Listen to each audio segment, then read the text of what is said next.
지금 맑은 하늘에서 볕이 강하게 내리쬐고 있습니다. 대기가 불안정한 전북 지역에는 소나기가 오는 곳이 있는데요. 밤까지 전라남북도를 중심으로 천둥, 번개를 동반한 5에서 40mm 정도의 소나기가 내릴 전망입니다. 장마전선은 지금 일본 쪽으로 이동해 있습니다. 내일 밤에 다시 제주도부터 장맛비가 내리기 시작하겠고요. 모레 목요일에는 전국으로 확대되겠습니다. 금요일까지 비가 이어지면서 많은 양이 올 것으로 예상돼 주의를 하셔야겠습니다.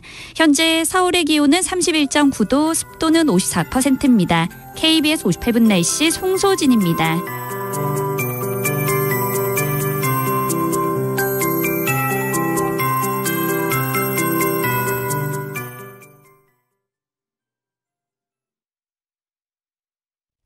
정성을 다하는 국민의 방송 KBS가 5시를 알려드립니다. AM 711kHz, FM 97.3MHz, KBS 1라디오입니다. HLKA.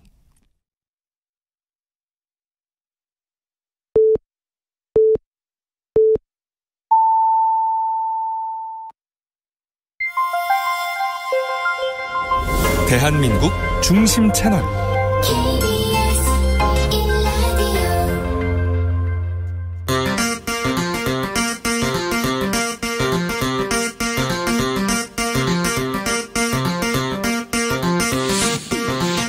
주진우 라이브.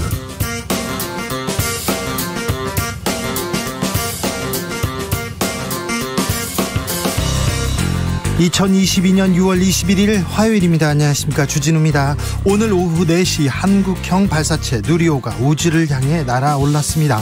12년 3개월 동안의 독자 개발, 많은 연구진들의 피땀 눈물이 녹아있는 누리호가 하늘로 향했는데요. 감동적인 순간이었습니다. 우주의 누리호는 남극 세종기지와 위성 교신에도 성공했습니다. 오늘 누리호가 2차 발사 성공하면요, 우리나라는 자력으로 실용급 위성을 발사하는 7번째 국가가 됩니다. 진인사 대천명, 할 수 있는 것은 다 했다. 연구진은 발사 전 소감을 이렇게 밝혔는데요. 과기부와 항우연이 비행 궤도 데이터를 분석해서 최종 성공 여부를 발표할 계획입니다. 잠시 후에 과기부 이종호 장관 브리핑 연결해서 누리호 발사 결과 직접 들어보겠습니다. 행정안전부가 경찰국 신설 추진하겠다고 합니다. 행안부는 인사권, 감찰, 징계 등을 맡아서 경찰을 실질적으로 통제하겠다고 발표했습니다.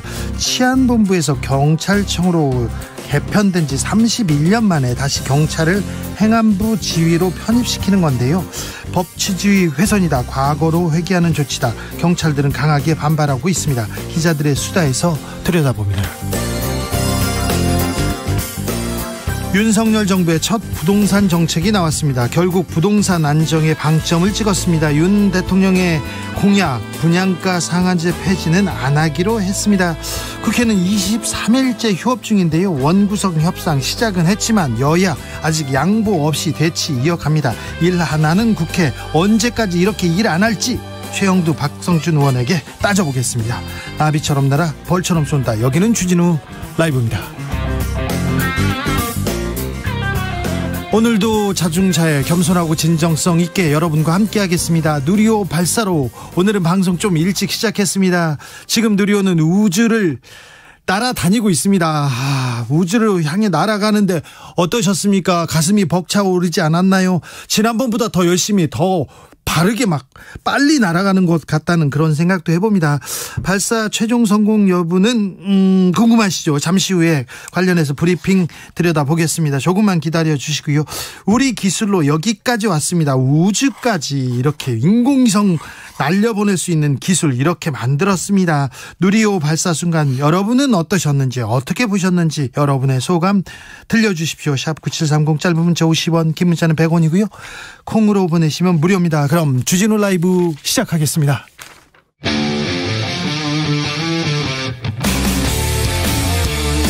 탐사보도 외길 인생 20년. 주 기자가 제일 싫어하는 것은?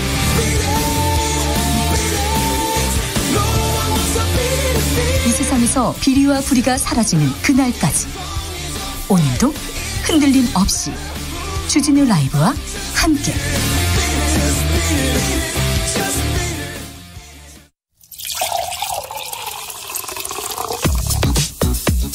진짜 중요한 뉴스만 쭉 뽑아냈습니다.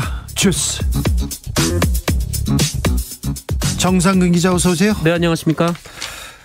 국민의힘이 서해 피살 공무원 자료 공개 계속 요구하고 있습니다. 네, 관련해서 얘기가 나왔는데요. 국민의힘은 오늘 지난 2020년 북한군에 의해 피살된 서해 공무원 사건과 관련해서 이 문재인 정부가 월북몰이를 했다며 맹공을 펼치는 한편 이 진상규명 태스크포스를 구성해서 첫 회의를 열었습니다. 네.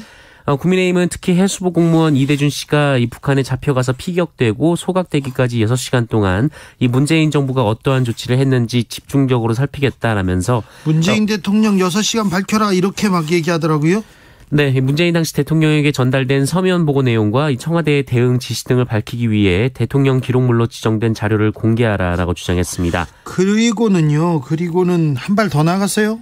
네, 2019년 탈북 선언 강제 북송 사건 진상도 규명해야 한다 이렇게 주장을 했는데요. 네. 당시 북송된 탈북자들이 살인 범죄를 저질렀다는 증거는 없으며 역시 관련 정보를 또 공개 요구하고 나섰습니다. 탈북 선언 강제 북송 사건을 여기다가 엮었습니다. 보수 결집하겠다는 의도가 보이는데요. 윤석열 대통령은 공개 어렵다 이렇게 입장을 냈네요. 네, 윤석열 대통령은 피격된 서해 공무원의 SI, 그러니까 기밀 첩보를 공개하라는 야당의 주장을 받아들이기 어렵다라고 말했습니다. SI라고 하는 것이 국민들께 그냥 공개하는 것은 간단한 문제가 아니라면서 그런 걸 공개하라고 하는 주장 자체는 받아들여지기 어렵지 않나라고 말했습니다. 민주당 할 테면 해봐라 이런 입장입니다. 네, 민주당은 관련 정보가 공개될 경우 국내 정보 자산이 노출될 우려가 있다라고 반대하는 입장이었습니다만 이 국민의힘의 공세가 이어지자 당시 국회 정보위원회에서 국방부가 브리핑한 내용을 공개하자라고 맞받았습니다. 그건 국방부 장관의 결심만 있으면 공개할 수 있다라는 입장이었는데요. 하지만 국민의힘이 계속해서 대통령 기록물 공개를 주장하자 우상호 민주당 비상대책위원장은 공개 여부를 갖고 정쟁을 일삼겠다고 한다면 공개를 안 할 이유가 없다라고 말했습니다. 네. 우상호 위원장은 전임 대통령을 끊임없이 물고 늘어지는 국정 운영이 여당이 취할 태도인가라면서 다 부메랑으로 돌아갈 것이다라고 비판했습니다. 예전에 NLL 회의로 공개하라 이런 논쟁이 있었는데 한참 뜨겁다 그냥 사라졌거든요. 그때와 비슷하다 이렇게 얘기하는 분들도 있습니다. 하지만 이 서해 피살 공무원 사건 이 부분은 계속해서 여당이 드라이브를 하고 있어서요. 계속 이 문제는 초미의 관심사가 될 가능성이 있어요. 잘 지켜보자고요. 행정안전부가 경찰 통제하겠다 방안 발표했습니다. 네, 이상민 행정안전부 장관의 지시로 구성된 행안부 경찰 제도 개선 자문위원회는 오늘 오후 1시 경찰의 민주적 관리 운영과 효율적 업무 수행을 위한 권고안을 공개했습니다. 내용에 따르면 행정안전부 내에 이른바 경찰국을 신설해서 경찰청에 대한 직접 통제에 나선다라고 하는데요. 네. 이에 따라 경찰의 인사권, 징계권 등 핵심 기능을 행정안전부가 맡을 것으로 보입니다. 경찰은 강력 반발하고 있습니다. 이 문제는 2부에서 저희가 기자들의 수다에서 자세하게 좀 들여다보겠습니다. 오늘 국무회의 회의에서 윤석열 대통령 공공기관 혁신 주문했습니다. 네, 윤석열 대통령은 오늘 오전 국무회의를 열고 공공기관의 혁신은 더 이상 미룰 수 없는 과제라며 공공기관 평가를 엄격하게 하고 방만하게 운영되어 온 부분은 과감히 개선돼야 한다라고 밝혔습니다. 윤석열 정부 첫 부동산 대책도 내놨습니다. 네, 여러 가지가 있는데요. 일단 이 계약 갱신을 앞두고 있는 이 세입자들에게는 지원을 해주고 이 집주인들에게는 세금 혜택을 줘서 계약이 연장되도록 한다라는 것이 핵심입니다. 임대차 3법이 2년을 맞았기 때문에 이 세입자들이 전세 가격을 크게 올릴 가능성이 있는데요. 보증금을 5%보다 적게 올리는 임대인을 상생 임대인으로 지칭하고 이들에게는 조정 대상 지역 1주택 양도세 비과세 그리고 장기 보유 특별 공제 적용을 위한 2년 거주 요건을 2024년 말까지 면제해 주기로 했습니다. 그리고 올해 8월부터 1년 동안 계약 갱신이 만료되는 임차인을 위해서는 버팀목 전세대출 보증금 한도를 수도권 기준으로 3억 원에서 4억 5천만 원으로 늘리는 등 대출 한도를 늘리기로 했습니다. 네. 또 임대차 매물 유통량을 늘리기 위해서 이 규제 지역에서 주택 구입을 목적으로 주택담보대출을 받은 경우 부과했던 기존 주택 처분 의무 기한을 6개월에서 2년으로 완화하고 이 신규 주택 전입 기한은 6개월에서 아예 없애기로 했습니다. 윤석열 대통령 후보 시절에 공약 많이 냈지 않습니까? 부동산 관련해서. 네. 이 부분은 어떻게 됐어요? 관련해서 이 임대차 3법 개정 그리고 종합부동산세 전면 개편을 공약했었는데요. 이번 대책에는 들어가지 않았습니다. 네. 네. 누리호 발사 관련해서 브리핑 있겠습니다. 잠시 브리핑 현장으로 가보겠습니다. 이종호 과학기술부 장관 이야기입니다. 대한민국 우주의 하늘이 활짝 열렸습니다. 대한민국 과학기술이 위대한 전진을 이루었습니다.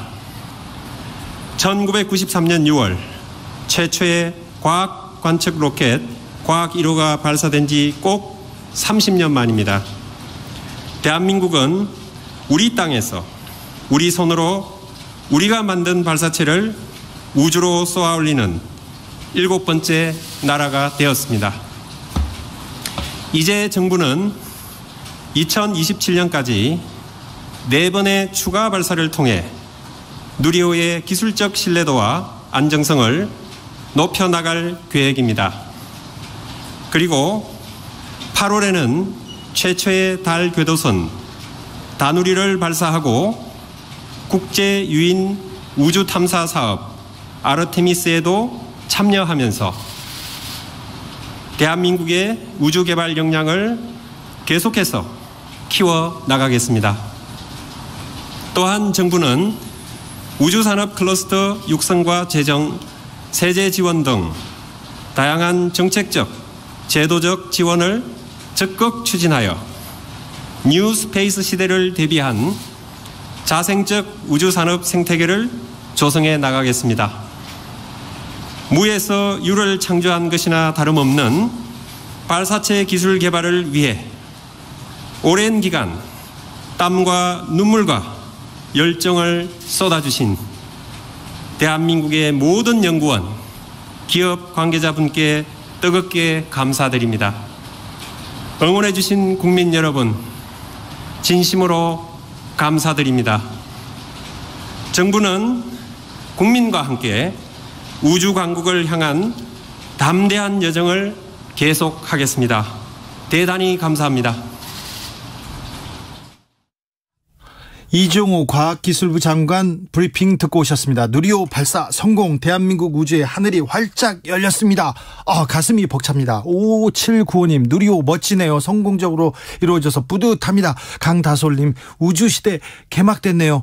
가슴이 벅차고 눈물이 나옵니다. 7246님은 달 화성까지 곧 갈 수 있을 것 같네요. 주진우 라이브 화이팅. 여기서 주진우 라이브 화이팅. 좋습니다. 8095님, 누리호 발사 벅찬 마음으로 지켜보았습니다. 성공적으로 발사된 누리호, 한국의 위상이 또 올라간 것 같아 너무 자랑스럽습니다. 인천 애청자께서 이렇게 보내셨습니다. 누리호 발사 성공했습니다. 성공까지 많은 이들의 땀, 눈물이 있었습니다. 드디어 성공했는데요. 소감 어떠실지 좀 물어보겠습니다. 문인상 항공우주연구원 박사님, 안녕하세요. 네, 안녕하세요. 박사님 고생 많으셨습니다. 아유, 감사합니다. 네, 지금 현장에 계십니까? 예, 현장에서 이제 나와서 사무실로 들어왔습니다. 네, 분위기는 어떻습니까? 여기 축제 분위기입니다. 모두 다 즐거워하고 기뻐하고 있습니다. 네, 발사 전부터 성공을 좀 확신하셨어요?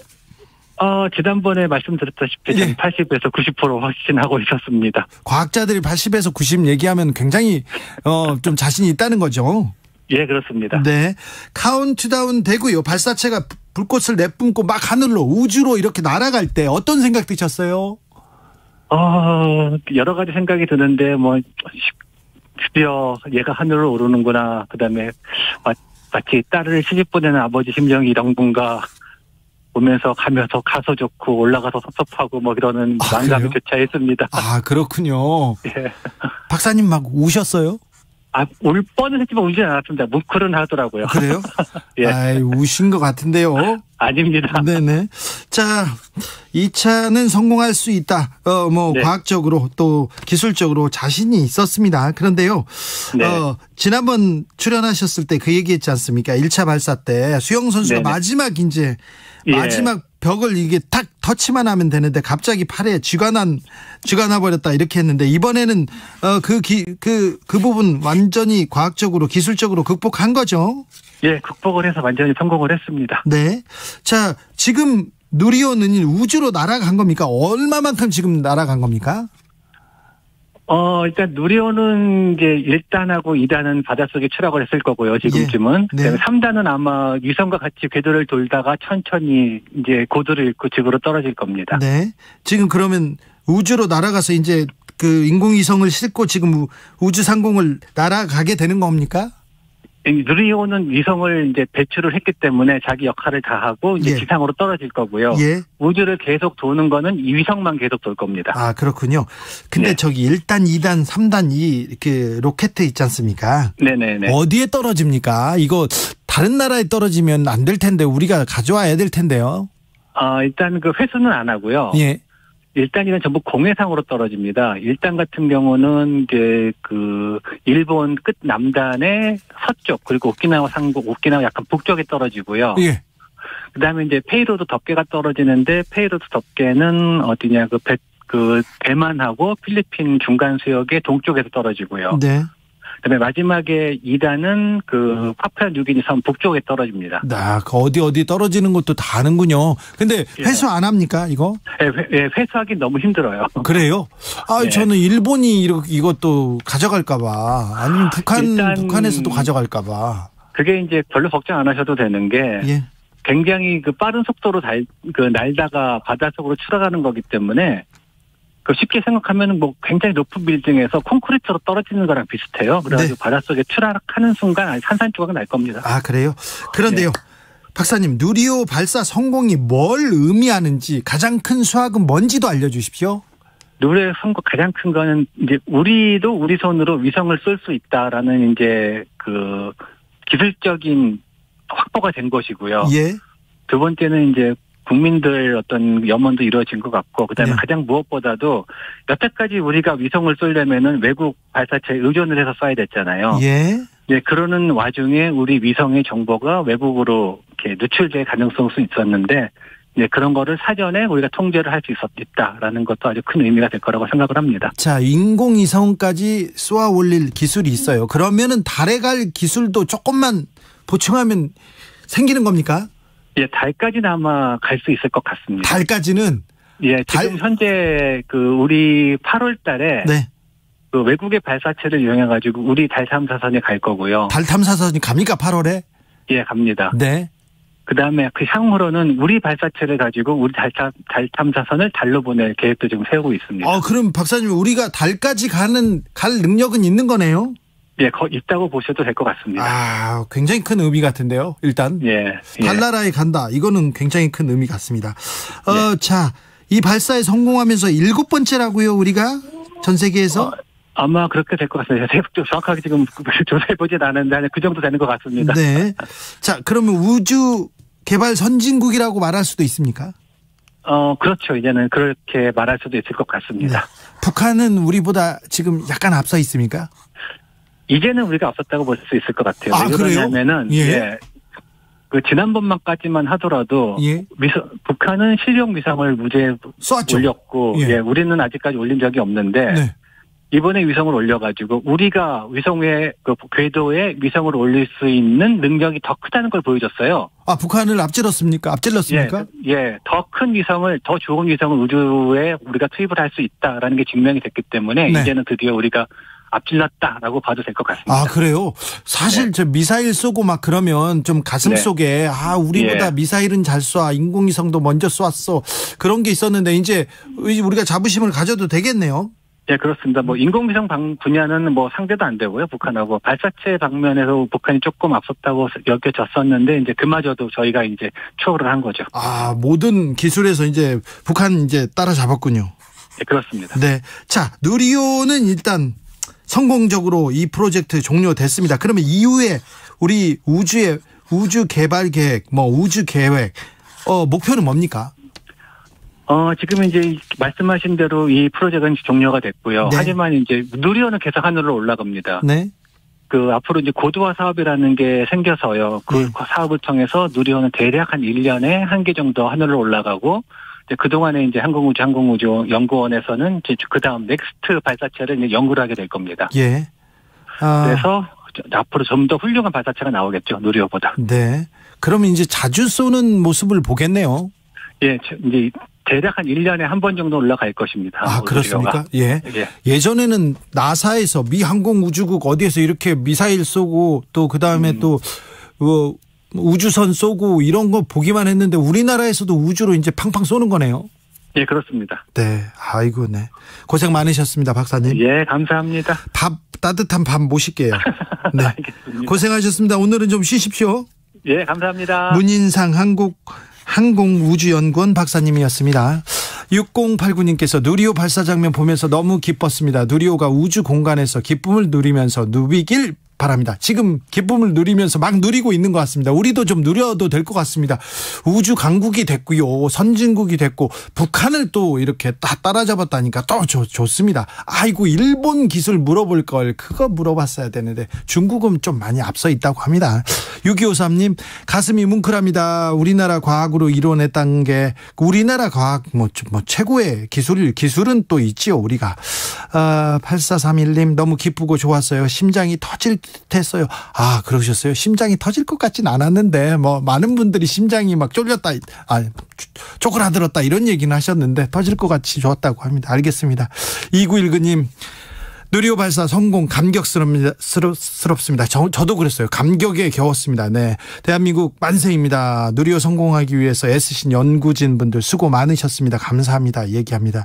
누리호에 아프지 말고 오래오래 건강하게 잘 건강관리 잘해가지고 우리나라에 많은 정보 전해주길 바래 이렇게 문자를 보내신 분도 있습니다. 주스 이어갈까요? 정상근 기자. 네. 자, 민주당 얘기로 가야 되겠습니다. 우주에서. 민주당에서는 최강욱 의원에 대한 징계를 쏘아 올렸습니다. 네, 이 민주당 윤리심판원은 어제 이 성희롱 발언 의혹을 받은 최강욱 의원에 대해 6개월 당원 자격정지 처분을 내렸습니다. 윤리심판원 측은 최강욱 의원이 법사위 회의 중 온라인 회의에서 여성 보좌진 등이 참석한 가운데 부적절한 발언을 한 점 등을 고려했다라면서 이 최강욱 의원은 해명하는 과정에서 이를 부인하면서 계속하여 피해자들에게 심적 고통을 준 점도 있다라고 밝혔습니다. 부적절한 발언을 한 점을 고려했다고 합니다. 박지원 전 비대위원장 또 아쉽다고 얘기했어요? 네, 이 비상대책위원장으로 재직하면서 최강욱 의원에 대한 징계를 요구해왔던 박지원 전 비상대책위원장은 이번 징계에 대해 늦었지만 다행이고 환영하지만 아쉽다라는 입장을 밝혔습니다. 박지원 전 위원장은 거짓과 위선, 폭력과 증오로 당을 위기에 빠뜨리는 강성 팬덤 대신 국민 곁으로 조금 더 다가선 결론을 내린 것이다라며 그러나 최강욱 의원의 거짓 발언, 은폐 시도 2차 가해 행위를 봤을 때 이 무거운 처벌이라 보기 어렵다라고 주장했습니다. 또한 김남국 의원을 비롯해서 당시 회의에 참석하고도 최강욱 의원의 발언을 숨기고자 입단속을 시킨 의원들을 처벌하지 않은 것도 문제라고 말했고요. 당내 초선 모임인 철험회를 언급하고 이 모든 패인의 중심에 철험회 의원들이 있다라고 주장했습니다. 패인의 중심에 철험회 의원들이 있다고요? 그런데요, 우상호 비대위원장 징계가 좀 센 징계 이런 얘기를 하셨어요? 네, 민주당 우상호 비상대책위원장은 당원 자격정지 6개월 처분이 나온 최강욱 의원에 대해 좀 센 징계라고 생각했다라면서 이렇게 될 줄 몰랐다라고 말했습니다. 우상호 위원장은 윤리심판원이 외부인으로 구성돼서 강하게 처리하고 가자라는 판단이 있었던 것 같다라고 말했고요. 이번 처분이 비대위 논의에서 바뀔 수 있느냐라는 질문에는 위원들의 의견을 들어봐야 할 것이다라고 말했습니다. 네, 개인 얘기라고 하지만 비대위원장이지 않습니까? 비대위원장이면 지금 당 대표 성격을 가지고 있는데 좀 센 징계 이렇게 얘기했네요. 은평구청장이 있습니다. 여성구청장이고 일 잘한다고 막 얘기가 됐었는데 경찰이 압수수색에 나섰네요. 네, 경찰이 공직선거법 위반 혐의를 받는 김미경 서울 은평구청장에 대한 강제 수사에 착수했습니다. 서울경찰청 반부패 공공범죄수사대는 오늘 은평구청을 압수수색했는데요. 이 구청장실과 비서관실에서 내부 문서 등 증거물 확보에 주력했다라고 합니다. 혐의가 뭡니까? 지난 1월 설 명절을 앞두고 수행비서를 통해 구 공무원과 지역 주민들에게 사과 200여 상자를 보낸 혐의입니다. 200여 상자를요? 네, 당시 김미경 구청장의 수행비서는 청장님께서 소중한 마음을 담았다라는 내용의 문자 메시지도 함께 발송한 것으로 알려졌습니다. 김미경 구청장은 비서 개인이 한 일이라면서 이 자신의 연루 의혹을 부인했는데요. 이날 압수수색에 대해 은평구청은 별다른 입장을 밝히지 않았습니다. 네, 재선 의원이죠. 민주당 소속 김미경 구청장. 네, 이번에 재선에 성공했습니다. 네, 구청장. 네. 그런데 경찰이 압수수색에 나섰군요. 네. 신변 보호를 받는 여성의 가족을 살해한 이석준 1심에서 무기징역 선고받았습니다. 네, 경찰의 신변보호를 받던 여성의 가족을 무참히 살해한 이석준이 1심에서 무기징역형을 선고받았습니다. 예. 서울 동부지법은 오늘 이 특정범죄 가중처벌법상 보복살인, 개인정보보호법 위반 등의 혐의로 기소된 이석준에게 이 같은 선고를 내렸습니다. 네. 이석준은 지난해 12월 10일 이 경찰의 신변보호를 받던 A씨의 서울 집을 찾아가서 A씨의 어머니를 흉기로 살해하고 13살 남동생에게 중상을 입힌 혐의로 구속 기소됐습니다. 아이고, 어머니를 흉기로 살해했어요. 그때 이 사건 기억하시죠? 네, 이석준은 범행 나흘 전 이 대구에서 이 A씨를 감금하고 성폭행한 혐의로 경찰 조사를 받았는데요. A씨가 경찰에 신변보호를 요청하자 이에 앙심을 품고 흥신소를 통해 거주지를 알아낸 뒤 택배기사를 사칭해서 범행을 했습니다. 이석준은 최후 진술에서 피해자분에게 죄송하다, 평생 반성하며 살겠다라고 말했는데요. 유족은 법정 최고형인 사형을 선고해서 사회로부터 영원히 격리해야 한다라고 목소리를 높였습니다. 죄송하다고 반성한다고 하면 뭐 합니까? 어떻게 합니까? 그리고 그때 흥신소에서 공익요원을 통해서 몇만 원 주고 그 자료를 신상 정보를 이렇게 구입했던 것도 크게 사회적 문제가 되는데 이런 부분도 조금 소 잃고 외양간 고치는 거지만 외양간 잘 단단하게 고쳐야 될 것 같습니다. 이렇게 경찰 조사를 받고 있는데 신변보호를 받고 있는데 계속해서 살인 사건이 벌어지고 있습니다. 좀 경찰이 좀 경각심을 갖고 좀 적극적으로 좀 막아야 될 것 같습니다. 범죄 예방에 좀 적극적으로 좀 나서 주십시오. 경찰관 여러분. 코로나 상황은 어떤가요? 네, 오늘 코로나19 신규 확진자 수는 9,310명입니다. 이 주말 검사 건수 감소 영향을 받은 어제보다 2.6배 늘었습니다. 위중증 환자는 68명이고요. 사망자는 12명이었습니다. 하지만 여름 휴가철 옵니다. 장마철 와요. 네, 방역당국은 여름철 활동량 증가에 따라 다중 밀집 상황에서 코로나19 감염 위험이 높아질 수 있다고 보고 물놀이 시설, 지역 축제 등에 대한 방역 관리 감독을 강화하기로 했습니다. 이에 따라 다음 달부터 고위험군 감염 위험이 높은 무더위 쉼터, 경로당, 그리고 휴가철에 사람들이 많이 찾는 워터파크 등 이 물놀이 시설 등을 중심으로 방역 상황을 점검할 예정이라고 밝혔습니다. 주스 정상근 기자와 함께했습니다. 감사합니다. 고맙습니다. 2202님께서 우리나라 온 국민 너무 힘들어하는데 누리호가 시원하게 해주네요. 관계자 모든 분께 감사드립니다. 얘기하셨습니다. 6463님 누리호 발사 성공. 이제는 정치가 성공하도록 주진우 라이브에서 연료가 되세요. 저를 불태우겠습니다. 네, 제가 막 발사체가 돼가지고요. 나쁜 정치인들 다 쏘아버리겠습니다. 자, 우주로 막 쏘아버려야 되는데. 네. 더 노력하겠습니다. 임선미 씨 성공 축하 너무 자랑스럽습니다. 마음고생 몸고생 많으셨을 것 같아요. 12년 넘는 어떤 분은 20년 동안 30년 동안 평생 이렇게 연구한 분도 있습니다. 그분들한테 존경과 감사 이렇게 보냅니다. 교통정보센터 다녀오겠습니다. 김빈희 씨. 퇴근 정체가 늘고 있는 도로 위로 돌발 구간이 많습니다. 경부고속도로 서울 방면으로는 먼저 안성분기점 부근과 오산 일대로 정체고요. 이후로 죽전 휴게소 부근 1차로에는 버스가 고장으로 서 있어서 신갈분기점부터 속도 줄여 지납니다. 더 가서도 판교분기점 일대와 다시 달래내국에부터 반포 사이로 더디게 지납니다. 수도권 제일순환고속도로 구리에서 판교 쪽으로 성남나들목 진출램프 갓길에서는 사고 처리 작업을 하고 있고요. 정체는 서안암부터 판교분기점까지 12km 구간에서 길게 이어지고 있습니다. 영동고속도로 강릉 쪽으로 서안산 부근에서는 사고가 나면서 이 일대 2km 구간에서 정체 심해졌습니다. 그 밖에 서울시내 강남순환로 성산 쪽으로 봉천터널 중간 지점 3차로에는 고장난 차가 서 있어서 서초터널부터 속도 줄여 지납니다. KBS 교통정보센터였습니다.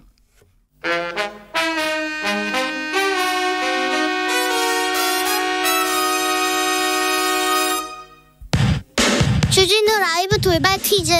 오늘의 돌발 퀴즈는 객관식으로 준비했습니다. 문제를 잘 듣고 보기와 정답을 정확히 적어 보내주세요.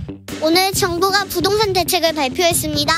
그중 가장 눈에 띄는 건 이른바 착한 임대인, 상생 임대인 제도 개편인데요. 1세대 1주택 양도소득세 비과세 및 장기 보유 특별공제에 필요한 2년 거주 요건을 완전 면제하기로 했습니다. 자, 여기서 문제 드릴게요. 상생 임대인은 직전 계약 대비 임대료를 몇 % 이내로 인상한 집주인을 가리키는 말일까요? 보기 드릴게요. 1번 50%, 2번 5%, 다시 들려드릴게요. 1번 50%, 2번 5%, 샵 9730 짧은 문자 50원, 긴 문자는 100원입니다. 지금부터 정답 보내주시는 분들 중 추첨을 통해 햄버거 쿠폰 드리겠습니다. 주진우 라이브 돌발 퀴즈 내일 또 만나요.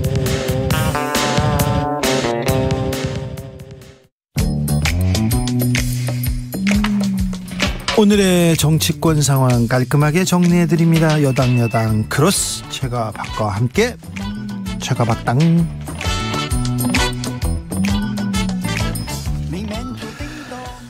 여야 최고의 파트너입니다. 주진우 라이브 공식 여야 대변인 두 분 모셨습니다. 최영두 국민의힘 의원 어서 오세요. 네, 안녕하십니까. 박성준 더불어민주당 의원 어서 네, 오세요. 안녕하세요. 경축 누리호 발사 성공, 정치도 제발 성공 좀 하세요. 3047님께서 얘기하십니다. 저 누리호 발사 어떻게 보셨습니까? 네, 매우 감격적인 장면이었습니다. 뭐 국민 오늘 오후에 거의 생방송 다 돼 방송사들이 네, 그죠? 네. 예. 그리고 일단 궤도에 성 올라갔으니까 우리 우주 항공의 새로운 역사일 것 같습니다. 네. 네, 아니 저는 오면서 주진우 라이브 들으면서 왔어요. 아, 그렇습니다. 인터뷰 하시더군요. 어떤 박사님하고. 네, 인터뷰하면서. 박사님하고도 얘기했는데. 우리의 이제 우주 시대가 열리는 거죠. 그만큼 이제 과학기술이 발전됐고 네. 우리의 과학기술이라는 것이 실질적으로 예전에 뭐 5대 기간 산업을 뛰어넘어서 이제 항공 우주 시대 연가 아니겠습니까? 네. 그 모멘텀이 된 거고요. 이제는 우리나라가 이제 새로운 시대에 우주 항공 시대의 주역이 될 수 있는 터전이 된 것이죠. 사실 이렇게 로켓 이렇게 인공위성 기술, 뭐 우주 기술 관련해서는 우리가 조금 다른 분야에 비해서 좀 뒤처진 거 아니냐 했는데 좀 많이 따라잡은 것 같아요. 이젠 달까지는 그냥 갈 수 있는 기술이 있답니다. 아까 들어보니까 그렇던데 보면은 이게 그런 것 같아요. 전 세계에서 이제 과학기술이 발전에 의해서 그 나라가 얼만큼 성장하느냐가 척도가 되지 않습니까? 네. 근데 이 우주과학기술에 대해서는 우리나라가 좀 미진하다 이런 얘기가 있었는데 그렇죠. 이거는 이제 완전히 불식시키는 것 같아요. 네. 아유, 대단합니다. 전 분야에서 한국, 대단합니다. 문화예술계, BTS 뭐 나오면 뭐 빌보드 막 하고요. 또 피아니스트 18살짜리 친구가. 제가 그러니까 네. 이 정부가 일을 가만히 너무 간섭하지 않고 창의적으로 일할 수 있도록 도와주면 규제를 많이 풀어주면 나라가 잘 될 것 같습니다. 정치권만 잘하면 된다고 합니다. 맞습니다. 자, 그런데 23일째 국회는 공회전 중이랍니다. 왜 일 안 하는 국회가 된 겁니까?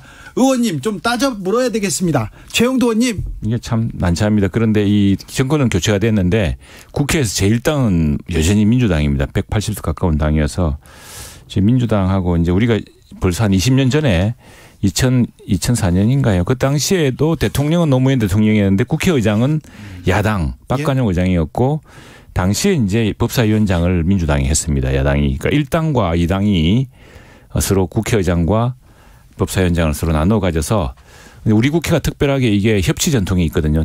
김대중 대통령 때도 만들어서 그 당시에 이제 김대중 총재 시절에 만들었죠. 그래서 상임위원회도 이제 의석수대로 이렇게 나누어서 이렇게 해서 협치를 하는 전통이 있었는데 그게 이제 지난번부터 무너진 겁니다. 180석 됐다고 이제 다 하겠다라고 해서 가져갔는데 그리고 지난 7월인가에 한번 협상을 해서 그럼 다음번엔 하반기에는 돌려주겠다고 했는데 다시 이제 그걸 안 하는 겁니다. 이게 사실 그래서 뭐 자존심 문제가 아니고 이게 이제 하나의 협치의 전통이고 원칙이고 하는데 지금 우리가 굉장히 속도를 내야 됩니다. 속도를 많이 내어서 민생의 문제를 해결해야 되는데 지금 방향타를 이제 민주당이 다 지고서 이걸 앞과 뒤를 다 모든 것을 하겠다고 해버리면은 우리가 걱정하는 게 지난 2년 전 임대차 3법의 실패라든가 볼 때 정말 협치가 더 중요한데 이렇게 방향타조차를 다 민주당이 지겠다고 해버리면은 국회가 아무리 속도를 내는들 엉뚱한 방향으로 가지 않겠냐 걱정하는 거죠. 지금 국회가 공회전인 이유가 법사위원장 때문에. 법사위 때문에 그렇습니다. 지난해도 7월 달에 이제 법사위원장 관련된 협의의 내용도 우리 뭐 최영두 의원님도 21대 국회 할 때 초기에 법사위원장 관련된 부분에 대한 원구성할 때 가장 쟁점이었는데 이 법사위원장을 갖느냐의 문제보다는 가장 중요한 것이 법사위의 권한과 책임에 대한 부분이었거든요. 체계작구에 대한 관련된 부분인데 그 당시 지난해 7월 달에도 여야가 합의하고 협의할 때 가장 중요한 게 법사위원장을 국힘에게 넘겨주더라도 체계작구의 권한을 축소시키자. 그리고 체계작구의 심사기간도 줄이자. 이런 쪽에서 이미 합의를 하고 넘어갔단 말이죠. 그러니까 지금 만약에 이번 다시 이제 후반기 원구성을 할 때 법사위원장의 문제가 그 문제를 해결을 해야 법사위원장의 문제가 해결되는 건데 무조건 가져가겠다고 하면 안 되는 것이죠. 그러니까 뭐냐면 우리가 협의를 할 때 야당에게 국민의힘에게 넘겨주겠다고 협의를 했지만 그 이전에 뭐였냐면 제가 설명한 것처럼 체계작구에 대한 권한 조정을 먼저 해야 된다라고 했는데 조정이 안 되고 있습니까? 그 조정을 안 하고 무조건 넘기라고 하니까 그러면 그때 넘기는 게 협의의 조건이었다, 합의의 조건이었다 이렇게 얘기하는데 사실 그렇지 않은 거죠. 전제 조건이 분명히 있었던 거죠. 그걸 해결을 한 다음에 넘어가는 건 그건 이렇습니다. 그게 지난번에 합의 내용이 뭐냐면요.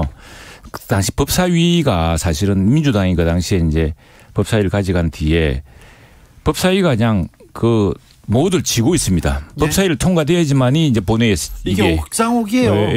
이게 병목 현상이 생기는데 그 병목을 지고 있는 게 이제 법사위원장입니다. 그래서 법사위원장이 자구 체계만 심사를 해야지 다른 판단으로 이 법사위를 병목을 지고 있으면 안 된다. 그렇게 하지 말자라는 합의를 했는데 자구 체계 심사권까지 빼자 그러면은 법사위의 존재 이유가 사라지는 것입니다. 그거는 이제 이 하는 이유는 우리가 지금 매년 법안 위헌 법률이 10건 이상씩 헌법재판소에서 나옵니다. 그러니까 법을 많이 만들다 보니까 위헌적인 법률이 많이 있다 그래서 이제 그건 이제 법안 법률의 자구 체계화를 심사를 제대로 안 했다는 반증이기도 하거든요. 그래서 자구 체계에 집중하고 다른 정치적 이유로 하지 않겠다. 그러면 이제 민주당 입장에서도 우회장도 갖고 있고 우리가 뭐 다른 정치적 이유로 공연히 법안 심사 기간을 늦추지 않겠다. 법사위에 있었잖아요. 근데 보냐면 이제 이제 법사위가 왜 권한이 강하냐면 그러니까 다른 상임위원회에서 다 합의하고 올라온 법안을 다시 정책심의를 하는 거거든요. 정책심의를 해서 상원의 기능이에요. 상원의 기능. 이게 옳다 그러다까지 하고 근데 그거를 뛰어넘어서 뭐를 하냐면 체계작구를 가지고 이 법안을 통과시킬 것인지 마실 것인지 각 당의 이해관계에 따라 이제 조정이 한단 말이죠. 그래서 이 문제가 워낙 크니까 법사위원장에 관련된 부분을 넘겨주더라도 실질적으로 체계작구에 대한 권한 조정을 해야 된다. 이것이 이제 어떻게 보면 세트인 거죠. 세트. 그런데 지금 국민의힘에서는 그 부분은 합의에 대한 내용 전체를 어떻게 보면 부인하는 결과가 되는 것이죠. 아무튼 이 부분 때문에 대선 전에는 법사님 때문에 대선 이후에는 법사위원장 때문에 계속 이거 좀 국회가 지금 공전하고 있습니다. 자, 행정안전부에서 자치경찰 경찰 통제 권고안 발표했습니다. 이 부분은 어떻게 보시는지요? 아니 이런 거잖아요. 지금 전체적으로 이걸 짚고 제가 설명을 좀 드려야 되겠는데 윤석열 정부가 그러면 향후에 5년 동안 국정 운영을 어떻게 하겠냐라고 하는 그림을 좀 볼 수가 있잖아요. 보통 이제 임기 초에 시작을 해보면 그러면 전체적으로 볼 때 경제, 사회, 문화에 대한 정책 이런 5년의 국정청사진이 없고 딱 하나만 남아 있는 거예요. 지금 보면 검찰을 장악하고 경찰을 장악해서 실질적으로 법에 의한 통치를 하겠다라고 하는 권한의 집중을 통해서 통치하겠다라는 의도가 보이는 거예요. 그래서 경찰도 역시 뭐냐면 행안부를 통해서 직할 체제 하에서의 통치를 하겠다라고 하는 것이 지금 움직임에 이제 인사와 감찰 통제권을 가지고 경찰까지 다 통제하겠다. 그래서 권력의 집중화를 통해서 향후 5년간을 통치하겠다라고 하는 것이 그대로 드러나는 거예요. 지금 그러면 우리나라의 권력기관 개혁은 뭐냐면 분할을 하고 분권하고 실적으로 분할 통치를 하는 거였는데 지금 이제 집중 통치로 가겠다라고 하는 것이죠. 최영도 의원님. 그게 이제 글로벌 스탠다드가 있고 세계적으로 경찰 제도가 이렇게 정비되어 있습니다. 그 제도에 맞춰가자는 것이지 그걸 갑자기 할 수 있겠습니까? 그리고 또 하나 이것은 뭐 이 정부가 한 것이 아니고 경찰제도 개선위원회인가 뭐 있던 그 위원회에서 권고한 것인데 선진국은 그렇습니다. 지금 경찰이 우리가 이제 검경 수사 분리하면서 수사권을 경찰한테 많이 넘겨줍니다. 이미 많이 넘어갔습니다. 지금 수사 경찰은 막 이 밀려오는 사건 때문에 감당하기 어렵다고 힘들다고 아우성칠 정도로 많은 이제 수사 권한이라 넘어오고 있거든요. 그런데 이럴 경우에 이제 그 민주당에서 그 얘기를 했습니다. 그러면 경찰 통제는 누가 하느냐? 예컨대 경찰이 수사한 것을 검찰이 이제 기소하는 단계에서 심사하고 뭐 이러면서 또 수사 종결하고 하면서 경찰의 수사의 잘잘못을 가릴 수가 있었는데 이제 그런 등등이 좀 이걸 어떻게 그러면 경찰은 어떻게 민주적으로 통제할 것이냐. 과거에 경찰 파쇼란 말이 있었습니다. 파쇼라는 것은 몽둥이란 말이거든요. 경찰 파쇼와 전제 군주가 있었죠. 그런데 거기에서 장발장 시대에 등장한 것이 이제 이후에 등장한 것이 검찰입니다. 검찰인데 그래서 선진 경찰제도는 어떻게 되어 있냐면은 행정 경찰과 사법 경찰이 분리되어 있습니다. 그다음에 자치경찰과 중앙경찰이 또 분리돼 있고 네. 우리도 지금 국수본이 따로 이제 분리돼서 이제 새로운 시스템을 가고 있죠. 근데 그런 시스템을 어떻게 할 것이냐. 어떻게 보자면은 이거는 정부가 경찰을 장악하겠다는 것이 아니라 경찰 제도를 더 발전시키겠다는 방향으로 봐야 되고요.